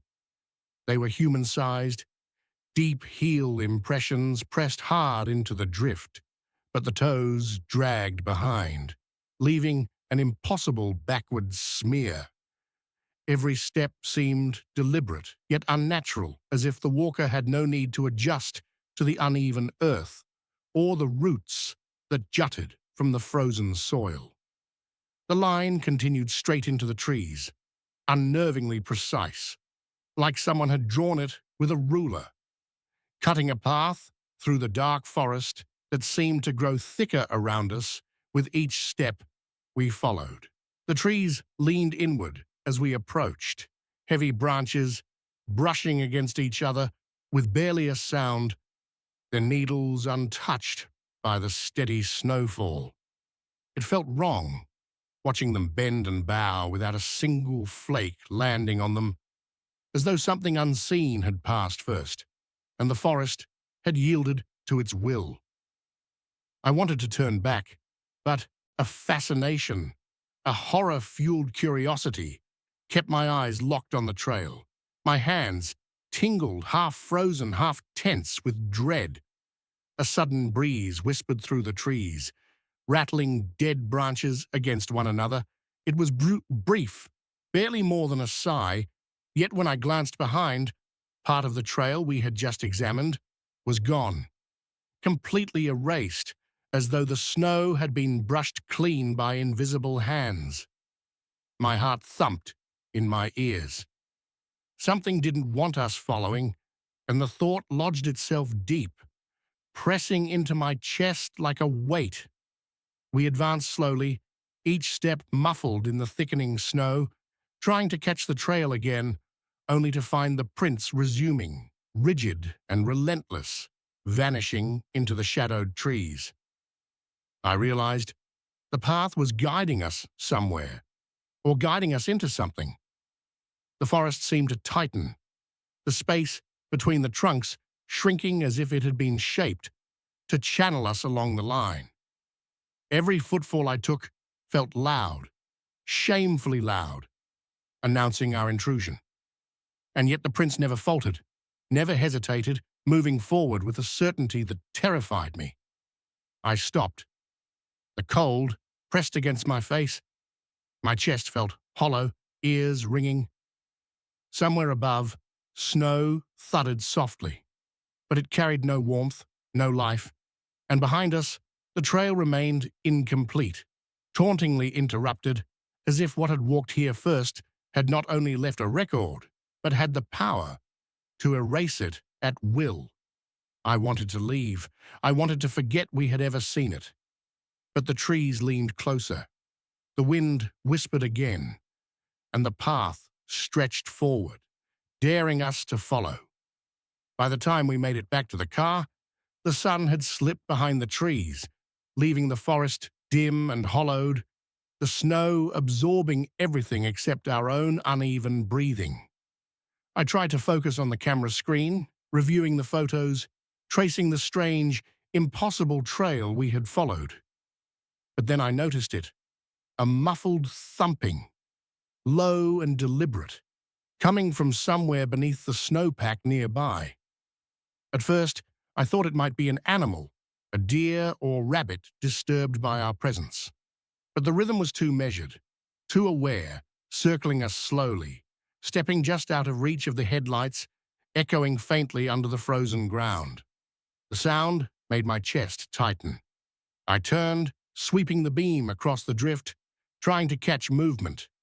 Crunch, pause, crunch again. It always avoided the light, always just beyond the edge, and yet it felt impossibly close, pressing against the night around us. I glanced at the prints we had passed hours before. They seemed deeper now, as though freshly pressed, the snow compacted under some weight that hadn't been there before. A shiver ran down my spine, then I saw it. A single backward footprint, heel pressed first, toes dragging, perfectly formed in the snow behind a tree trunk, facing toward us. Neither of us had moved from where we stood, and yet there it was, as though someone or something had stepped into the world only moments ago, just to mark its presence. My stomach turned cold.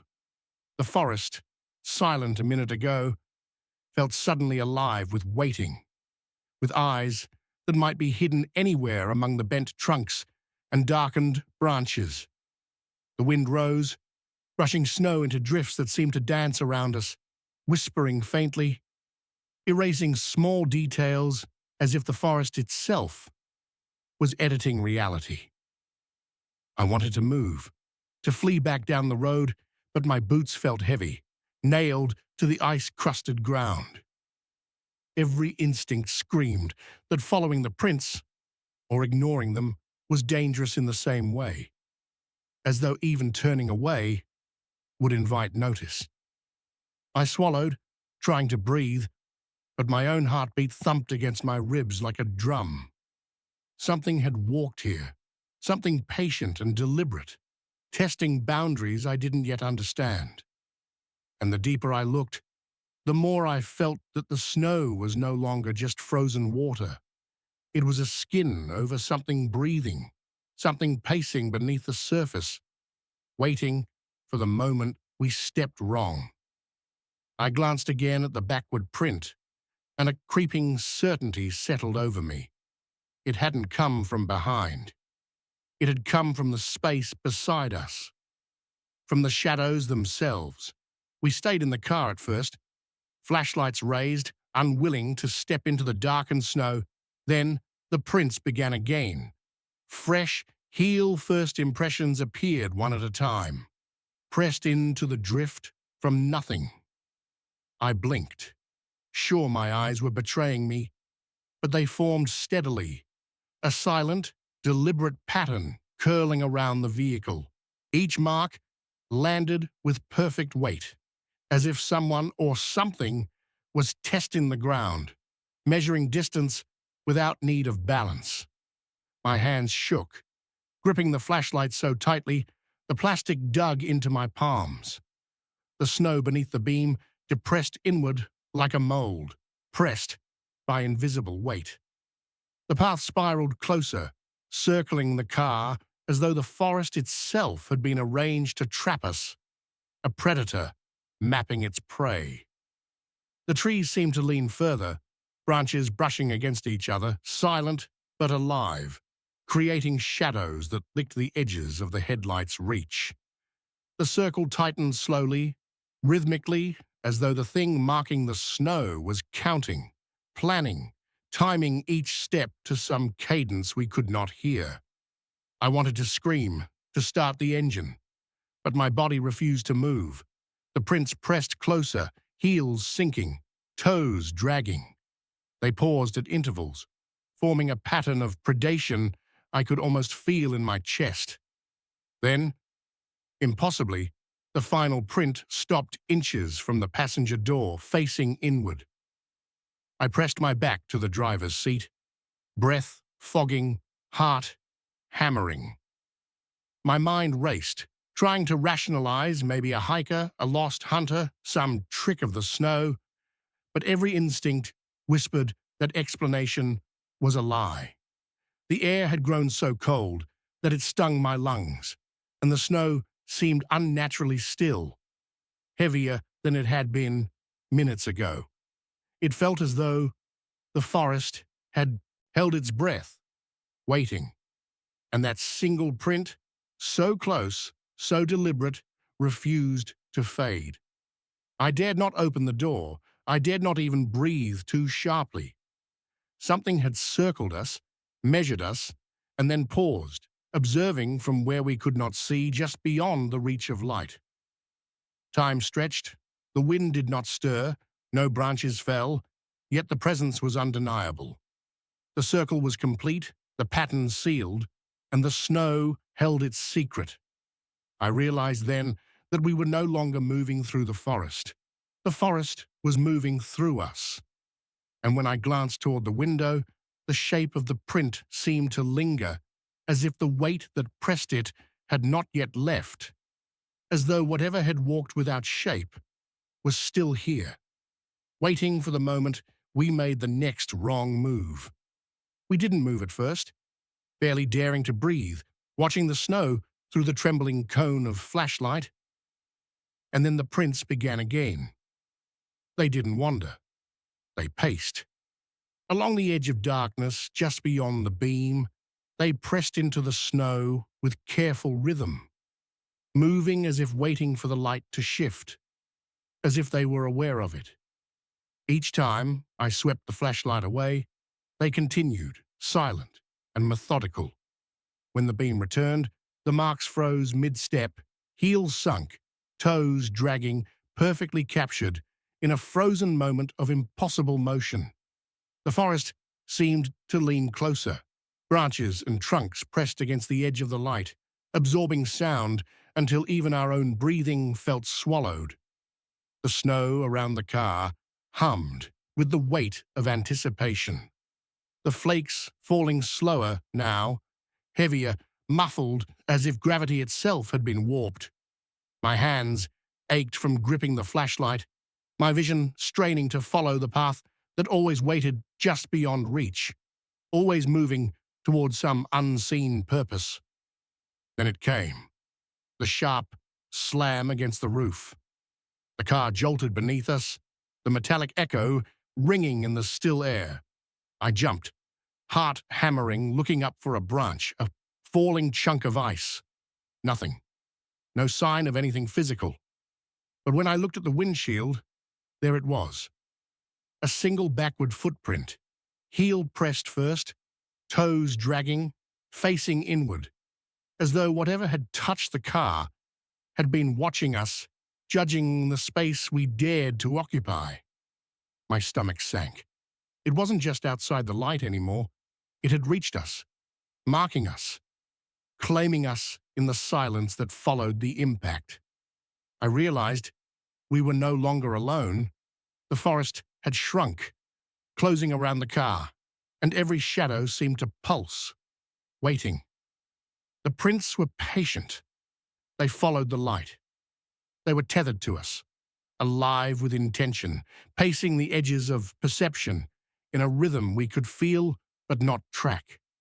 Every instinct screamed to flee, yet the snow refused to give way easily, each step a treacherous negotiation with ice and cold. And still, they came, silent, calculated, patient, marking the space around us, marking us. The flashlight flickered in my grip, and in that brief darkness, I swore the prints had moved closer. When the beam steadied again, they had stopped, but only for now. The forest waited with bated breath, the snow holding its secret, the marks lingering like a promise of something that would not leave, something that would follow until we were gone, or until it decided we were its own. I remembered the trail being brighter once, painted with neat strokes of red and blue that guided hikers through the spur like breadcrumbs. But that afternoon, as I followed it into the deeper pines, every blaze had faded to the same tired shade of grey. It felt less like neglect and more like something had drained the colour from them on purpose. The forest held its breath around me, as if waiting to see if I'd notice. The air cooled faster than it should have. Light thinned between the branches, tinting everything with that anxious dimness that comes just before dusk. I kept walking, telling myself the quiet was normal, that old forests swallowed sound like snow. But even my footsteps seemed to sink into the soil too quickly, leaving nothing behind. Then the humming started. It rolled through the trees with the steady patience of a held note. Low, unbroken, too smooth to be wind and too far off to be thunder. It felt mechanical somehow, as if something large and unseen was idling beneath the forest floor. I stood still, listening, trying to find its source, but the sound came from everywhere at once, vibrating lightly in my ribs. A burnt smell drifted through the pines. Not wood smoke. This was thicker, oily, the kind of stench that clung to old engines when they overheated. It threaded itself between the trees, drifting past me in slow, reluctant curls, as though something had exhaled it. The hum swelled for a moment, then cut off mid-note. It didn't fade. It stopped, sliced cleanly from the air, leaving a silence that felt arranged, placed around me with careful hands. Even the needles underfoot stopped settling. The forest waited, too still as if listening to see what I'd do next. Somewhere beyond the grey blazes, the trees leaned inward, forming a darker path I hadn't stepped onto yet, one that hadn't been marked in years, or maybe had been marked and then deliberately erased.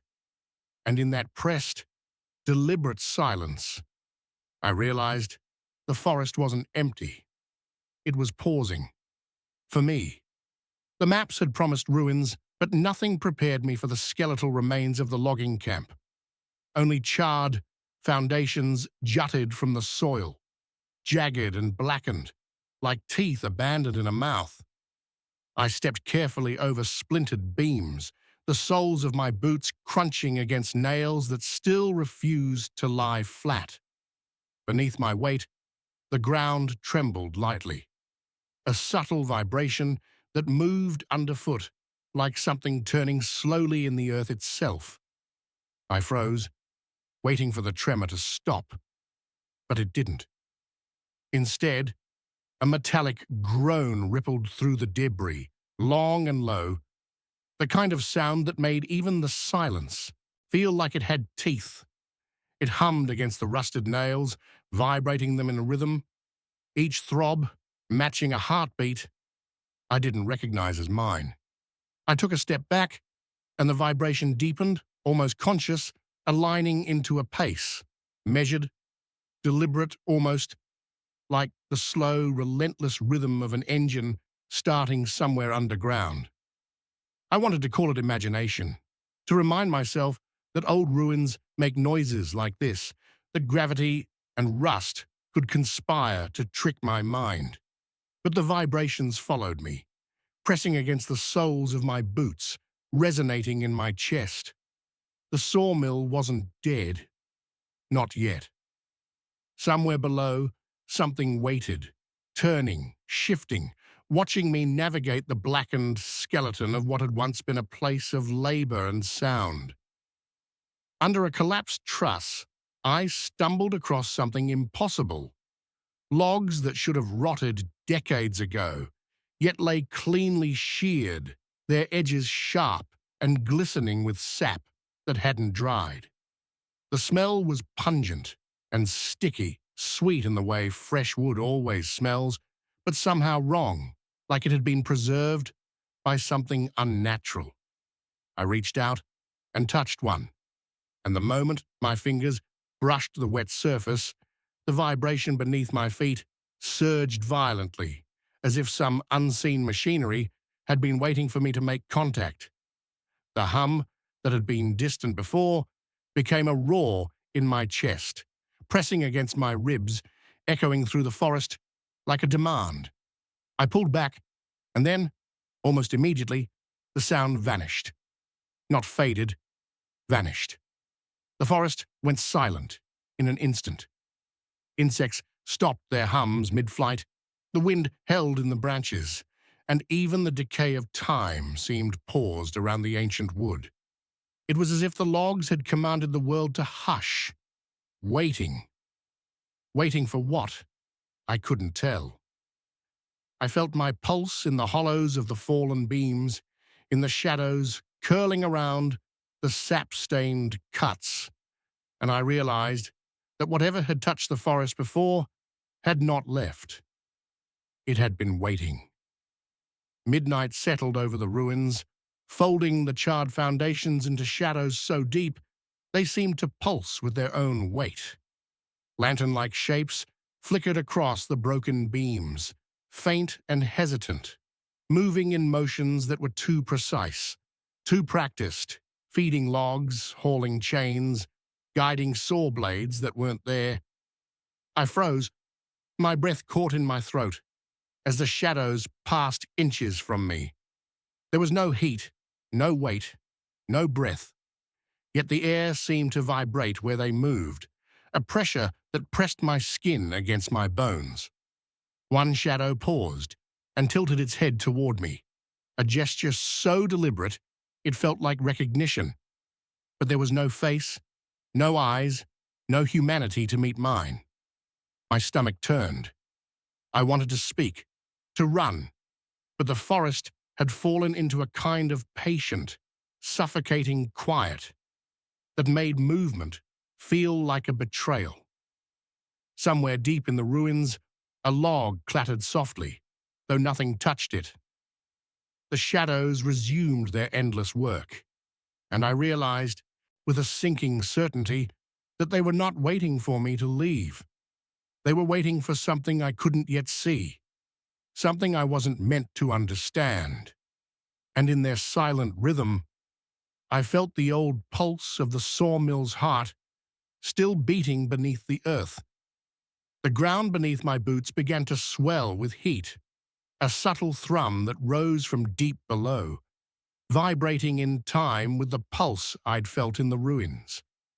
Boards rattled underfoot, and metal shards skipped along the charred foundations, kicked by a force I couldn't see. The scent of hot oil filled the air, heavy and sharp, clinging to my clothes and making my lungs tighten. Whatever lay beneath the rubble wanted motion, wanted the saws turning again, and I could feel its intent pressing up through the soil, as if the earth itself had become an engine.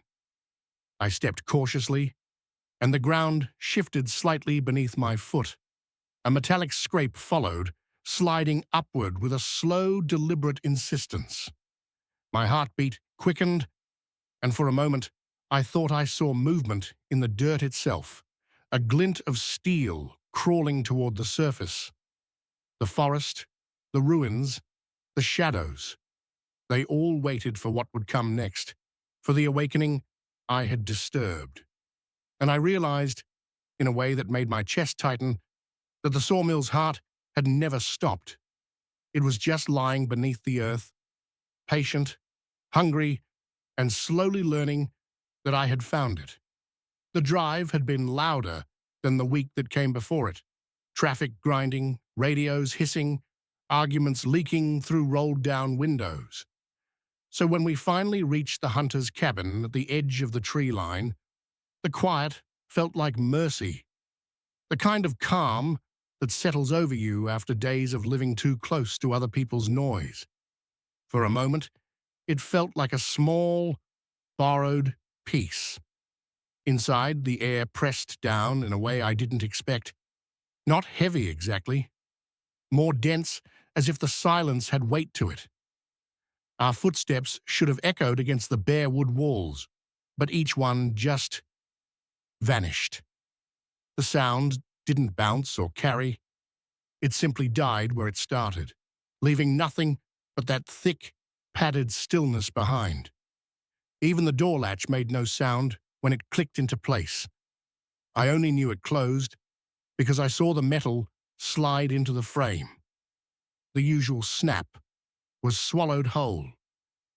I remember glancing at my daughter, both of us wearing the same puzzled half smile, trying to brush off the unease already creeping in. The evening settled quickly, shadows stretching across the floorboards as the sky sank into storm-colored blue. Outside, the wind clawed at the trees, sharp, violent motions that should have rattled the shutters and sent the eaves groaning. But inside the cabin, nothing stirred. Not a whisper of vibration, not the faintest moan of timber, just a suffocating blanket of silence, as though the walls refused to let the outside world in. As the temperature dropped, the windows shook from the force of the gale, yet the room remained still. Too still.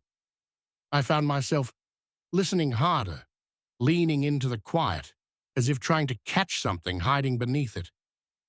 But there was only that unnatural hush, a silence so complete it made my breathing feel intrusive.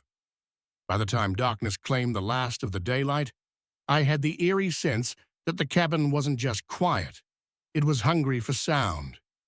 Every hour deepened that impression until I stopped wondering whether the silence was natural and started wondering what might be keeping it that way. And somewhere between the relentless wind outside and the dead calm within, I felt the first uneasy prickle along my spine, as though something was listening for us in the quiet we couldn't escape. By morning, the silence felt less like an absence and more like a presence, something with patience, something that watched without needing eyes. My father tried to laugh it off at first, clapping his hands near the fireplace as if testing the acoustics of a strange museum. But the sound didn't echo. It didn't even carry across the room. Each clap landed flat, smothered, before it had a chance to become real. He dragged a chair across the floor next, slow at first, then harder, expecting at least a scrape or a groan from the legs. Nothing. The motion looked loud, but the result was as mute as snowfall. The cabin seemed determined to keep every noise for itself. I pulled out my phone, thinking maybe the strangeness would make for a quick vlog, something to laugh about once we got home. I spoke to the camera, tapped the wooden beams behind me, knocked on the wall for emphasis. When I played the clip back, there was only empty, suffocating silence. Not even the faint scratch of my fingers on the wood came through. But beneath that blank recording, another sound lived. A soft, rhythmic scratching, barely there, like something pacing behind the far wall. It pulsed in short, patient intervals, too deliberate to be branches or rodents. It felt aware, and the moment we moved toward the sound, closing in on the far corner of the cabin, it stopped so cleanly it might never have existed. My father pressed his palm to the paneling, waiting for any tremor, any movement. I stood beside him, holding my breath without meaning to. The air tasted stale, as if it hadn't shifted in years. Nothing happened. Nothing moved. Yet the silence seemed tighter now, drawn like a held breath. He stepped back slowly, eyes narrowed with a worry he tried to mask. I could feel something behind the wood, even if he wouldn't admit it. Not just a noise, something listening back. And for the rest of the afternoon, I couldn't shake the feeling that whatever lived in the walls was waiting for us to come even closer. The wind outside had picked up again, but the cabin refused to acknowledge it. And somewhere in that soundless pressure, I realized that the quiet wasn't just swallowing noise. It was studying us, and it wasn't finished.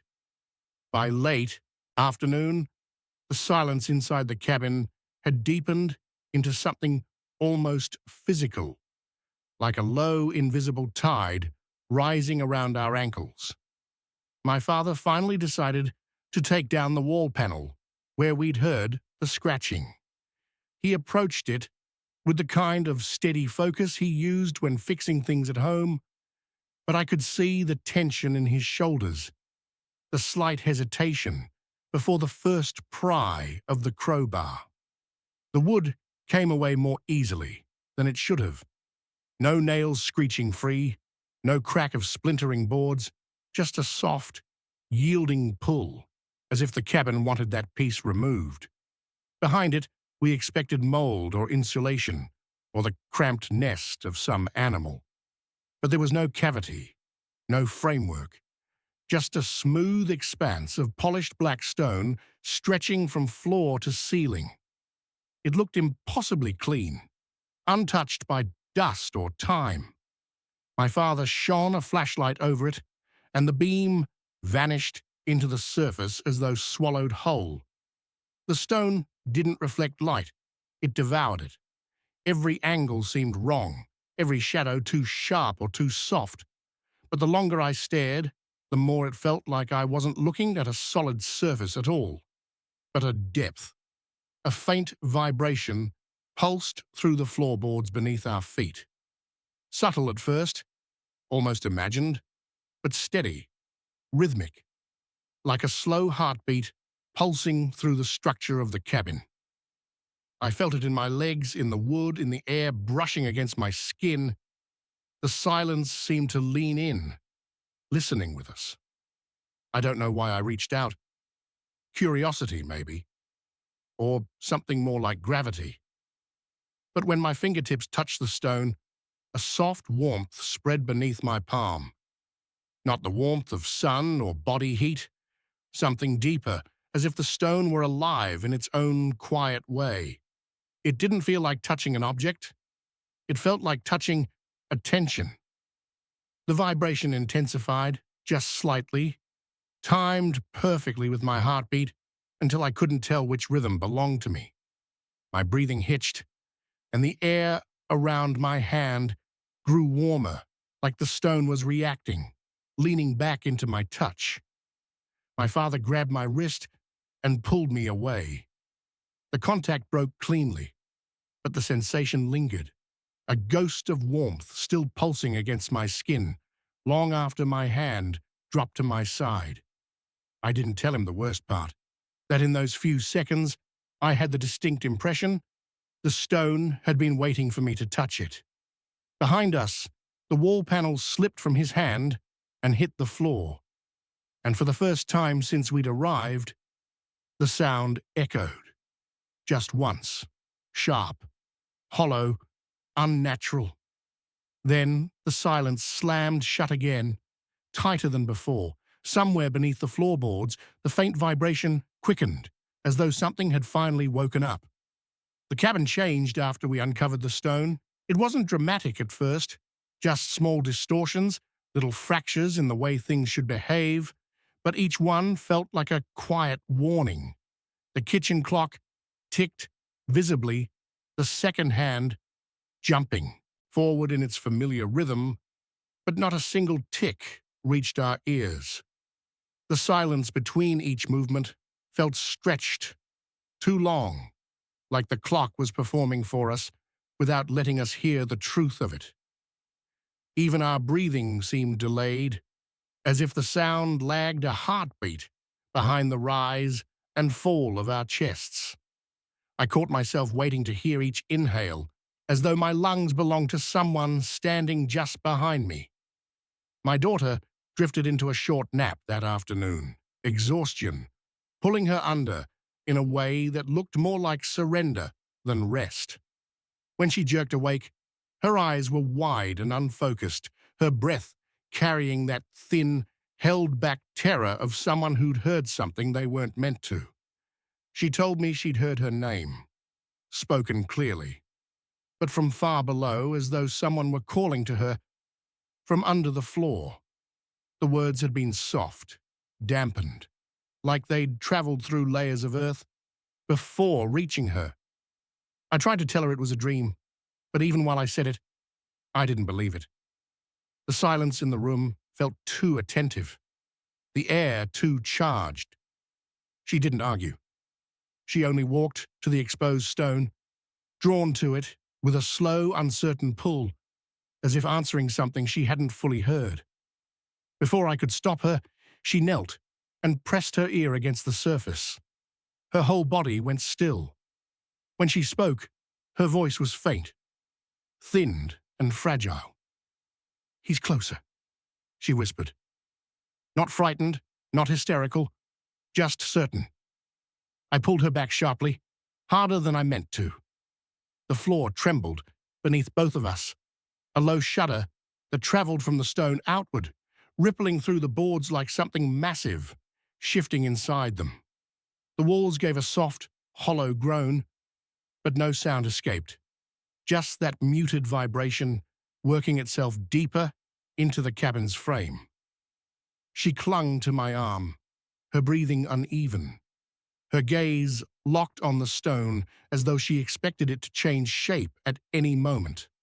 I felt that same pressure in the air again, thick and watchful, like the cabin itself was holding us in place. The distortion in the room deepened, the silence stretching further around the edges of our senses. And in that quiet, I realized the worst part wasn't the noise we couldn't hear. It was the feeling, impossible to ignore now, that something inside the stone was listening back. By nightfall, the cabin had become unrecognizable.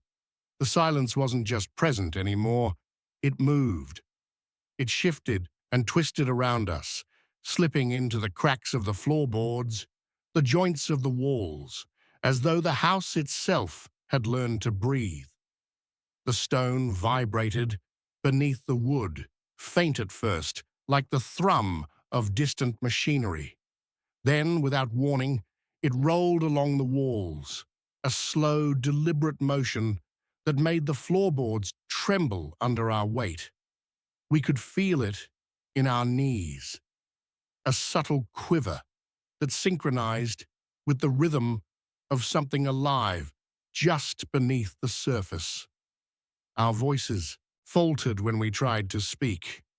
Words thinned as they left our lips, stretching and disappearing, leaving only faint, ghostly echoes that never returned. It was as if the air itself had been siphoned away, stealing sound from our throats before it could exist.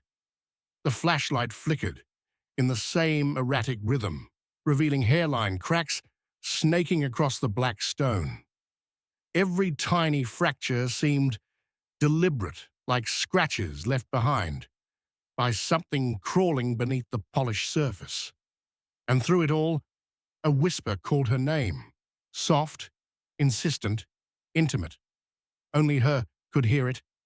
Only she felt it pressing her forward toward the bedroom floor.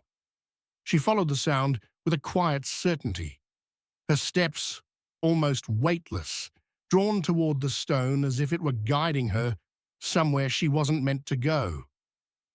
The vibration intensified, rising like a pulse in the boards, resonating through her bones.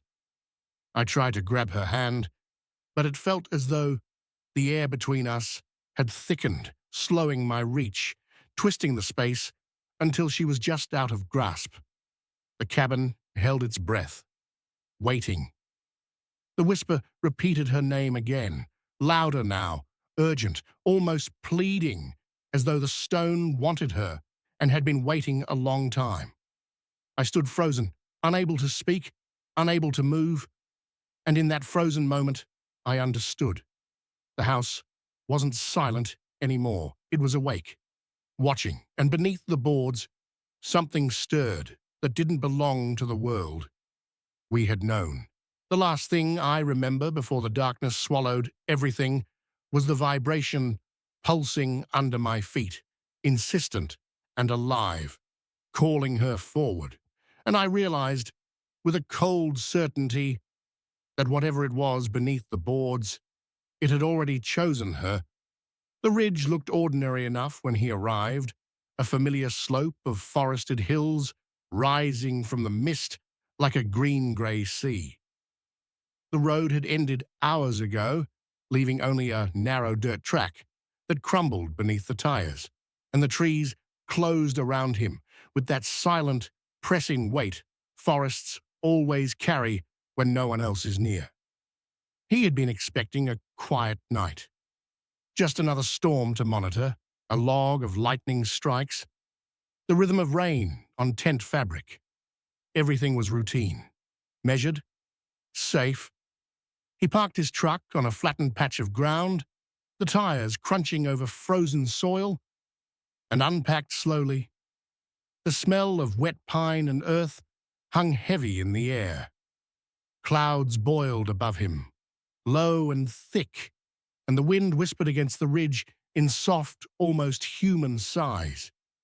He could hear the occasional drip of water from a branch, a drop falling to the soil below in a hollow plink that made him flinch each time. For a moment, he smiled, thinking how still and untouched the place seemed, how easy it would be to forget the world beyond the ridge. Lightning came first, as a flash behind the clouds, then a crack splitting the air. But it wasn't ordinary lightning. It struck the same stretch of trees again and again, each bolt illuminating the same gnarled trunks, as if the storm had chosen a target. He frowned, chest tightening. Nature didn't usually behave like that. He adjusted his binoculars, scanning for birds or signs of wildlife, startled by the repeated strikes. Nothing. Just the trees, again and again, lit in quicksilver bursts that revealed the trembling outline of branches and the pale grey moss clinging to bark. As the storm rolled closer, he pitched his tent, taking care with each stake.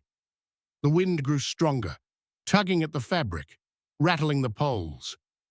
He could feel the static in the air before it touched him, the way hair lifted from his arms and the skin along his neck prickled like tiny needles.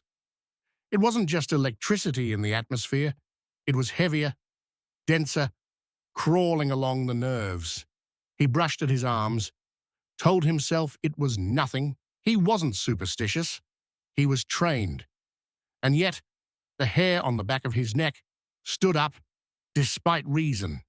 The ridge fell into a tense hush as the first real thunder rolled across the hills. It started low, a distant growl that made the soil beneath his boots shiver. Then it came again, sharper, a booming shock that rattled his teeth. And then he saw it, deep between the trunks, something glowing. At first he thought it was a reflection from the lightning, a trick of wet leaves catching the flash. But the light persisted, low and warm, pulsing faintly like a heartbeat. He froze, hands stilling over the stakes he was hammering. He wanted to convince himself it was nothing, an electrical reflection, a trick of tired eyes. But there was rhythm to it. The glow throbbed softly with each strike of lightning, independent, but synchronized, as though the storm itself was feeding the pulse inside the forest. Every nerve in him hummed. He could feel the vibration of the air, the charged pressure crawling across his skin. A scent rose from the soil, metallic, sharp, as if the forest itself were bleeding iron. He took a cautious step closer, feeling the tent poles pressing cold against his palms.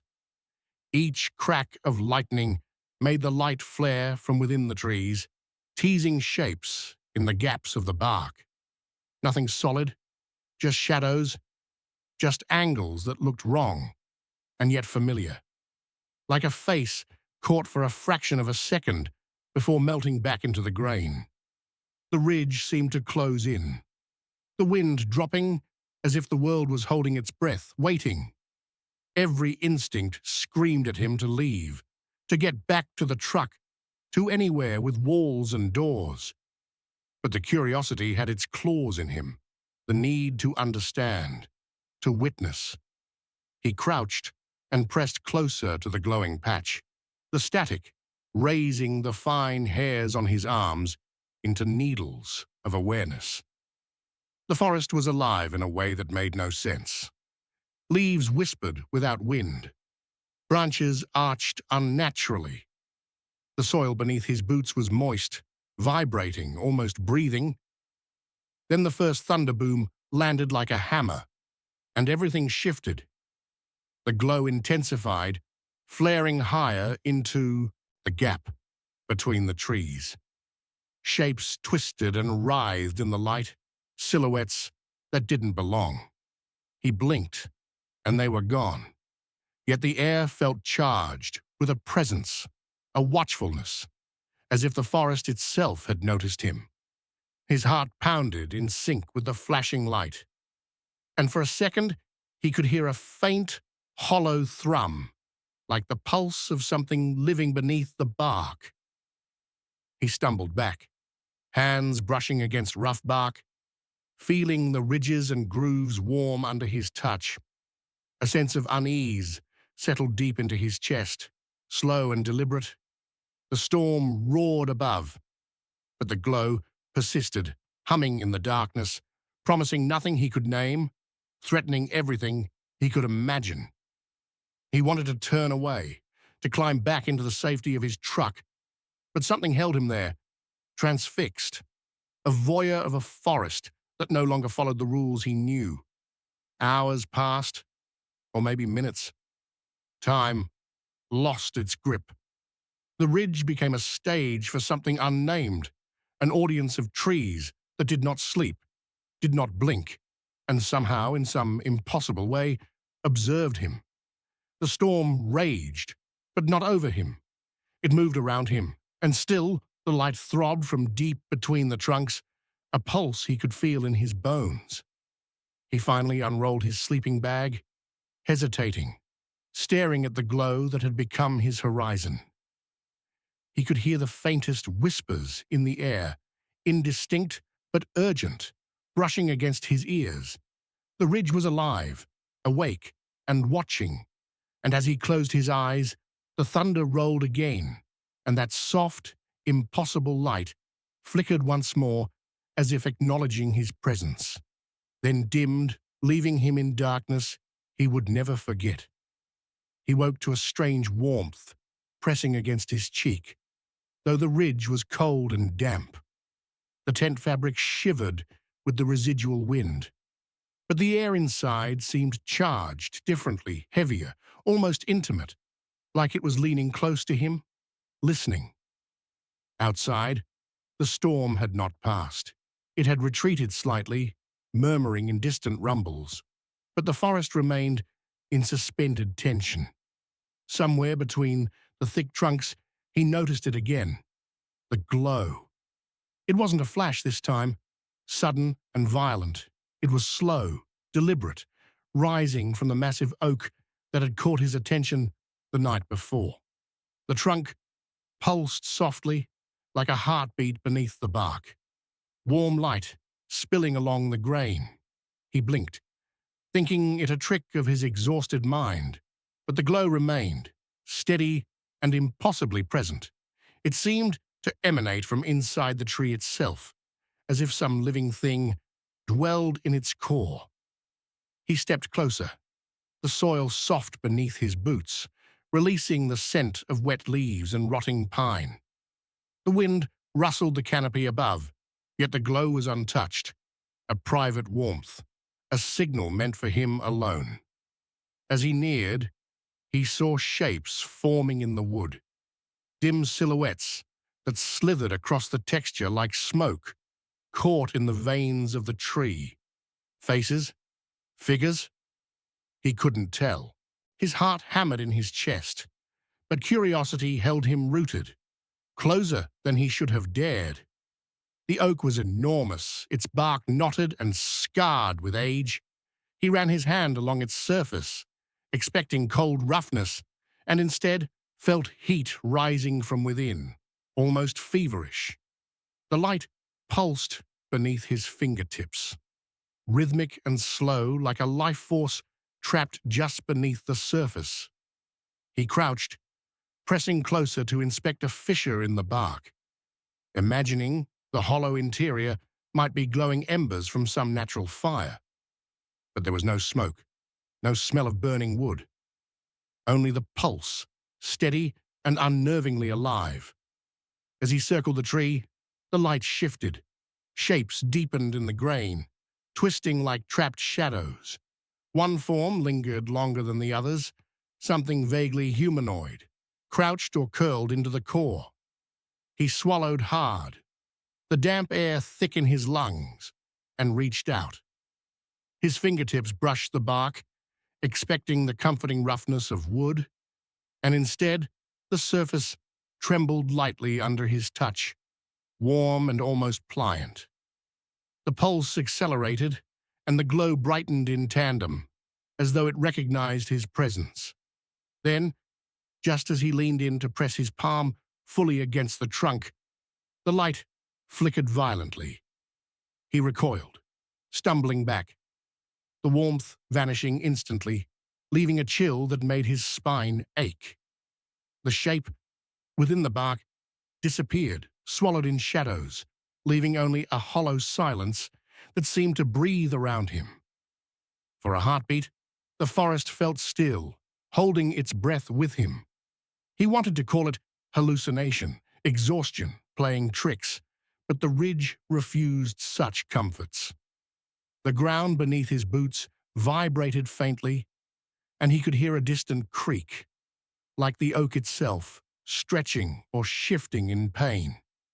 He circled again, slower this time, trying to rationalize the impossibility. The living warmth, the heartbeat of light, trapped within wood. Every instinct screamed that something unnatural was happening. Something alive, something aware. A sudden gust rattled the leaves overhead, and the glow flared again, more violently this time. He froze, noticing a faint pattern now, like veins of light, tracing themselves along the contours of the trunk. They pulsed with every flash of distant lightning, yet between strikes they continued to shimmer softly, independent of the storm. He could feel it in the air, subtle pressure against his chest, like the forest was pressing close, testing, observing. He circled one last time and noticed a small knot in the bark where the light seemed to pool, brighter, warmer, almost like a window. He crouched low, pressed his eye close, expecting hollow darkness, but inside, the faintest suggestion of movement stirred. Not a shadow on the surface, but something within. A shape that shifted, coiled, and then disappeared as quickly as it appeared. His stomach tightened. The air grew thick, almost sweet, with the smell of heat and sap. The pulse of the oak seemed to echo in his skull. The warmth receded again, leaving only a memory on his skin, an impression that something had brushed against him from inside the tree. His breath came in shallow, uneven gasps. Rational thought faltered, replaced by the raw, unfiltered knowledge that he had stumbled onto something that should not exist, something alive inside wood, something that watched him with patience older than the storm. Then, with no warning, the pulse stopped. The light died entirely, leaving the oak as ordinary, as silent, as still as any tree in the forest. He stepped back, every nerve screaming. The absence of light was worse than its presence. It left him exposed, vulnerable, aware of the emptiness surrounding him. No winds stirred, no creatures moved. The forest waited, patient and impossible, as if the oak had merely paused, considering its next move. He didn't sleep that night. He sat by his tent, staring toward the massive oak, feeling the residual warmth on his hands, imagining the shapes moving behind the bark. Every distant crack of lightning made him flinch, expecting the pulse to return, expecting the tree to awaken again. The ridge had changed, subtly, undeniably, and he understood that the ordinary night he had expected was gone. Something had stirred in the forest, something he could neither name nor ignore. Hours passed. The storm retreated further, and still the oak remained, silent, immense, waiting. When dawn finally bled pale light through the treetops, the glow was gone. Only shadows lingered, teasing at the edges of his vision, leaving him with the sense that what he had seen or felt was still inside, pulsing quietly, patient, biding its time. The storm had eased into a simmering hum, a steady drum of distant thunder and pattering rain. He had stayed near the oak all night, too alert to sleep, too restless to leave. Each time his eyelids drooped, he imagined the pulsing light returning, the hidden shapes shifting inside the bark, waiting for him to look too closely. By the time the morning haze faded, he felt as if he had been on watch for a week. Though it had barely been hours, the ridge was quiet, eerily so. Birds had not returned. Even the wind seemed cautious, as though it had been told to keep its distance. The forest was patient, and he was aware of every breath, every creak of timber and soil beneath his boots. He tried to shake it off as nerves, imagining the entire ridge a theater of his exhaustion. But that illusion shattered suddenly, violently, with a scream that tore through the thinning storm. It started low, guttural, almost human. He froze mid-step, the sound threading into his chest and wrapping around his ribs. It wasn't the wind, it wasn't any animal he had ever known, and it was coming from the oak.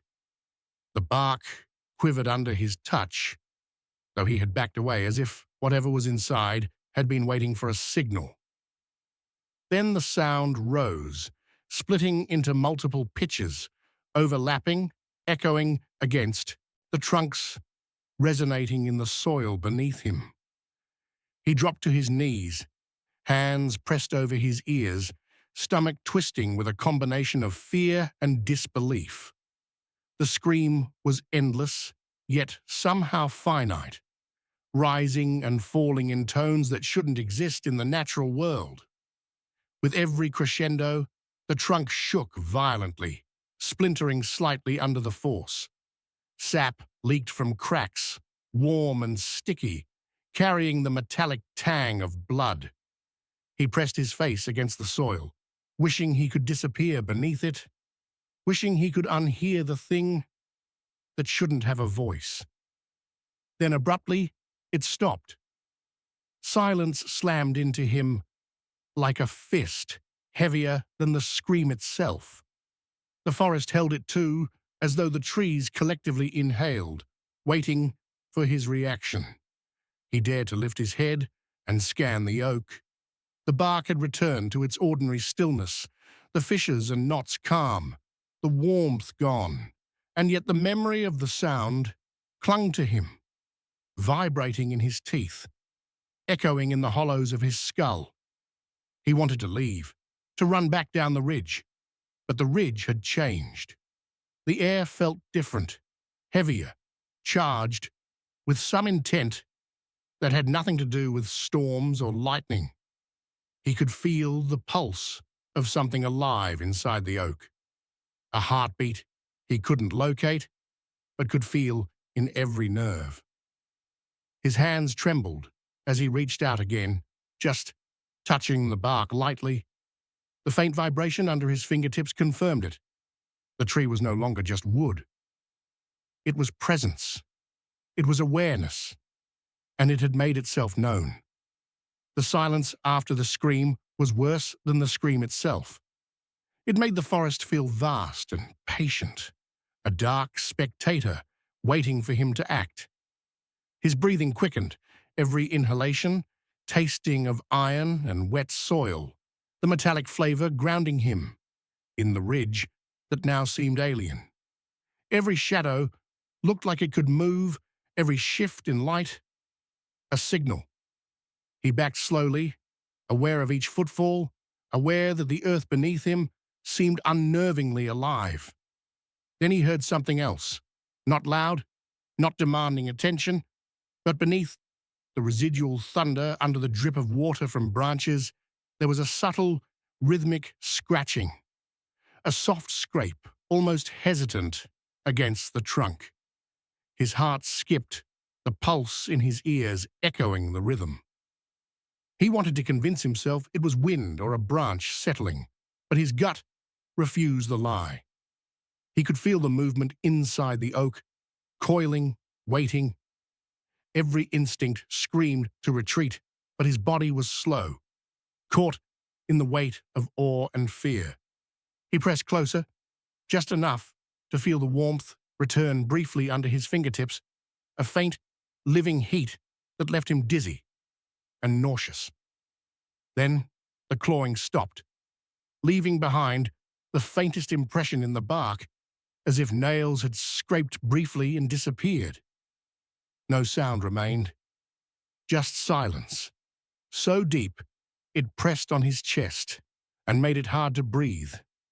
He stumbled back, knees scraping the damp ground, sweat running down his temples despite the cold. The forest seemed to shift around him, the shadows lengthening, twisting, turning in ways that felt deliberate, and then he realized he was not alone. The pulse inside the oak had stopped, but another heartbeat thrummed faintly in the underbrush, slower, heavier, and impossibly close. He froze. Every rational explanation fled. Only the primal, undeniable terror remained. The ridge seemed endless, the fog curling around him like fingers. He could feel the memory of the scream vibrating in the soil, in the air, in the very wood of the forest. It wasn't gone. It was waiting. And he knew, deep in his marrow, that it could come again, at any moment. Hours, or was it minutes, passed. He remained huddled near the oak, unwilling to leave, but unable to approach. The sun tried to pierce the canopy, but light felt muted, trapped in a grey haze. The forest seemed to hold its breath with him, patient, expectant. And in that stillness, he realized something worse than the scream itself. The forest had learned his presence. It knew him, and for the first time, he understood that what he had encountered on the ridge was not random, not natural, and not merely a fleeting disturbance of a storm. By the time the storm waned, the ridge was soaked, the earth steaming where the rain had pooled in depressions. The forest no longer felt like a sanctuary. Every tree seemed to loom closer, leaning in with whispered intent, shadows curling like fingers around his boots. He approached the oak again, though each step was weighted with dread, his palms clammy, knees tight. The memory of the scream still vibrated in his bones, echoing with every footfall. The tree stood enormous and silent, the morning light muted through the dense canopy. But something had changed. The bark was torn, deep gouges cutting through the wood in long, deliberate arcs. He froze, staring. The claw marks were fresh, steam rising faintly from the raw wood. Heat radiated from the fissures, and the scent of iron and sap filled the air, thick and metallic. It smelled like life had been ripped open, and he realized with a shiver that the oak was almost breathing, as if the warmth pulsing beneath the surface had hardened into something tangible. He crouched closer, fingertips hovering above the grooves. The bark was almost too warm to touch, the sensation like pressing against skin over muscle. He could feel the residual energy of the scream, the echoes of something moving, struggling, alive inside the tree. The marks weren't random. They were deliberate, precise, almost intelligent, and the knowledge of that intent pressed down on him, heavy and suffocating. Then he heard it. Soft, broken sobs, faint at first, as if carried on the exhalation of the oak itself. They weren't part of the storm, weren't echoing from the ridge. They came from the trunk, from deep inside the hollow core, rising and falling like a ragged heartbeat.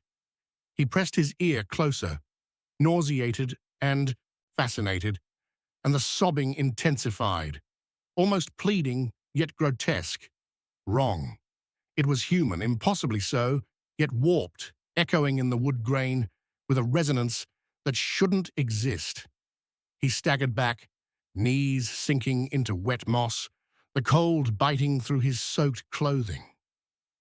The sobs continued, a rhythm of despair and warning, and he realized the tree was not simply alive.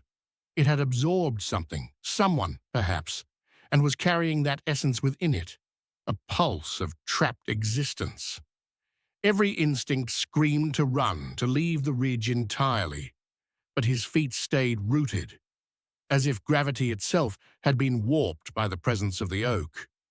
The claw marks seemed to shift slightly under his gaze, subtle movements he could not explain. He blinked, and the wood appeared to pulse again, veins of light faintly visible beneath the bark, tracing new paths between the gashes. The sobbing rose to a keening wail, and the heat radiating from the tree pressed against his chest, suffocating, urgent. He wanted to tear his eyes away, to flee, but the rhythm of the cries called him closer, curious and morbid, as if the oak were drawing him into the nightmare it had become. He reached out, fingertips trembling, touching the bark lightly. The surface quivered, warm and soft, almost like flesh. The sobs became muffled screams that pressed against his mind, and he staggered, barely able to catch his balance. He imagined the claws that had marked the tree, felt their imprint in his own skin, as though he had been scratched by something unseen. The warmth, the sobs, the pulse, it was all alive, all aware, and his presence had provoked it. For a long moment, the ridge was silent again, the sobs retreating into quiet echoes within the oak. But the marks remained, steaming, alive in a way that defied understanding. The forest around him held its breath. Every leaf, every branch seemed suspended in anticipation. He could feel the tension in the soil, the charged air that had always brushed his skin when lightning had first struck the trees. This was no storm, this was something else, something patient, something ancient. Then came a sudden shift, a soft cracking deep inside the trunk, as if the oak had exhaled. Steam hissed from the clawed grooves, curling into the air like smoke from a living fire. The sobs rose again, faint but insistent, mingling with the hiss and the faint pulse beneath the bark. He stumbled backward, heart hammering, and realized he could hear the faintest whispers in the wood grain itself, murmurs he couldn't understand, but which carried unmistakable urgency. The tree seemed to breathe, shifting imperceptibly, the gashes curling slightly, as if flexing. The heat radiated outward, pressing on him with an almost sentient force, and he realized with a jolt that he was not observing. He was part of it now. Every nerve, every beat of his heart had been registered by the oak. It knew he was there. And the sobs, the pulse, the claw marks, they were warnings, not to anyone else, but to him. A sudden gust of wind rustled the branches overhead, and the ridge seemed to shiver.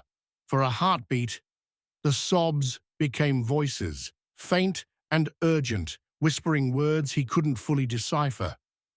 One word cut through the rest, clear and trembling in the charged air.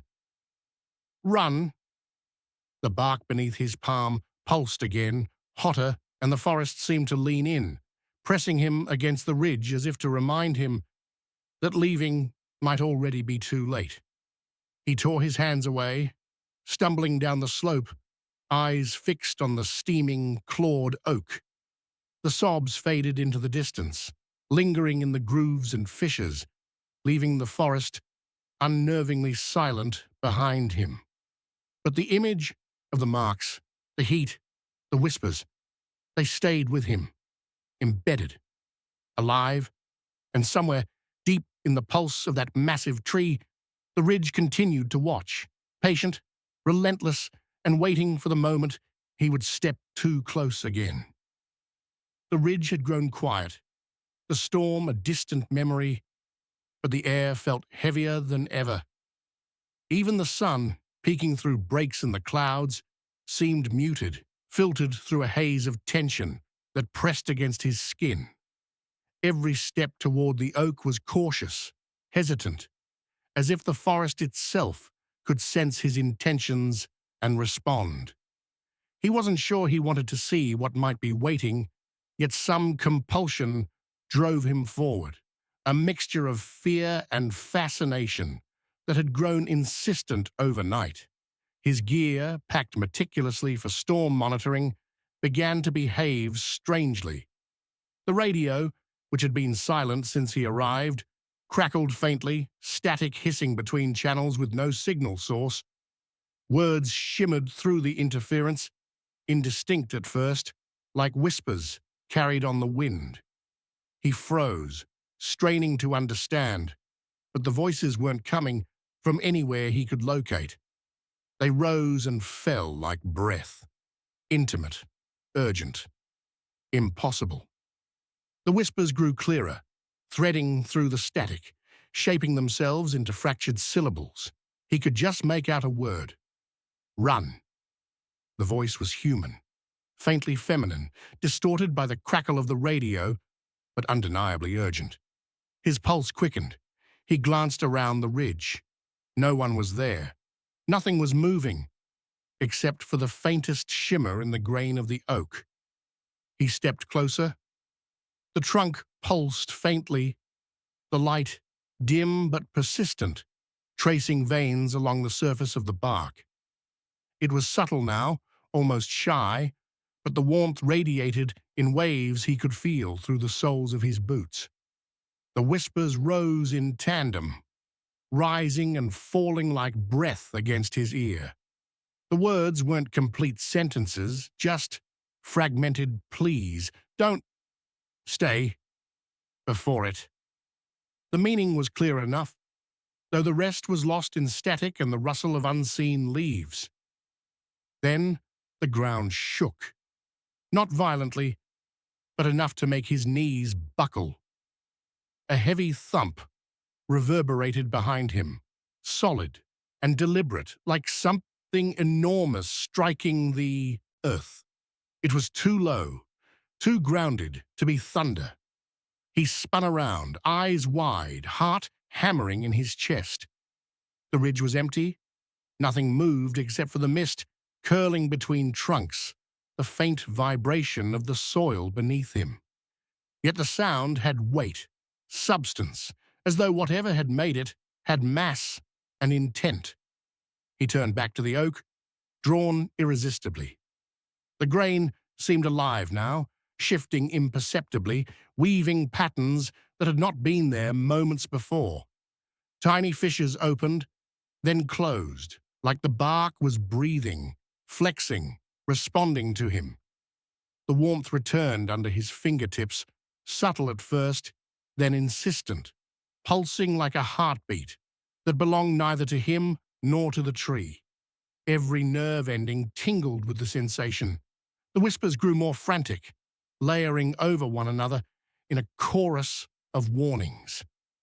Run before it comes. Don't touch. Leave now. The rhythm of the voices matched the faint pulse beneath the bark.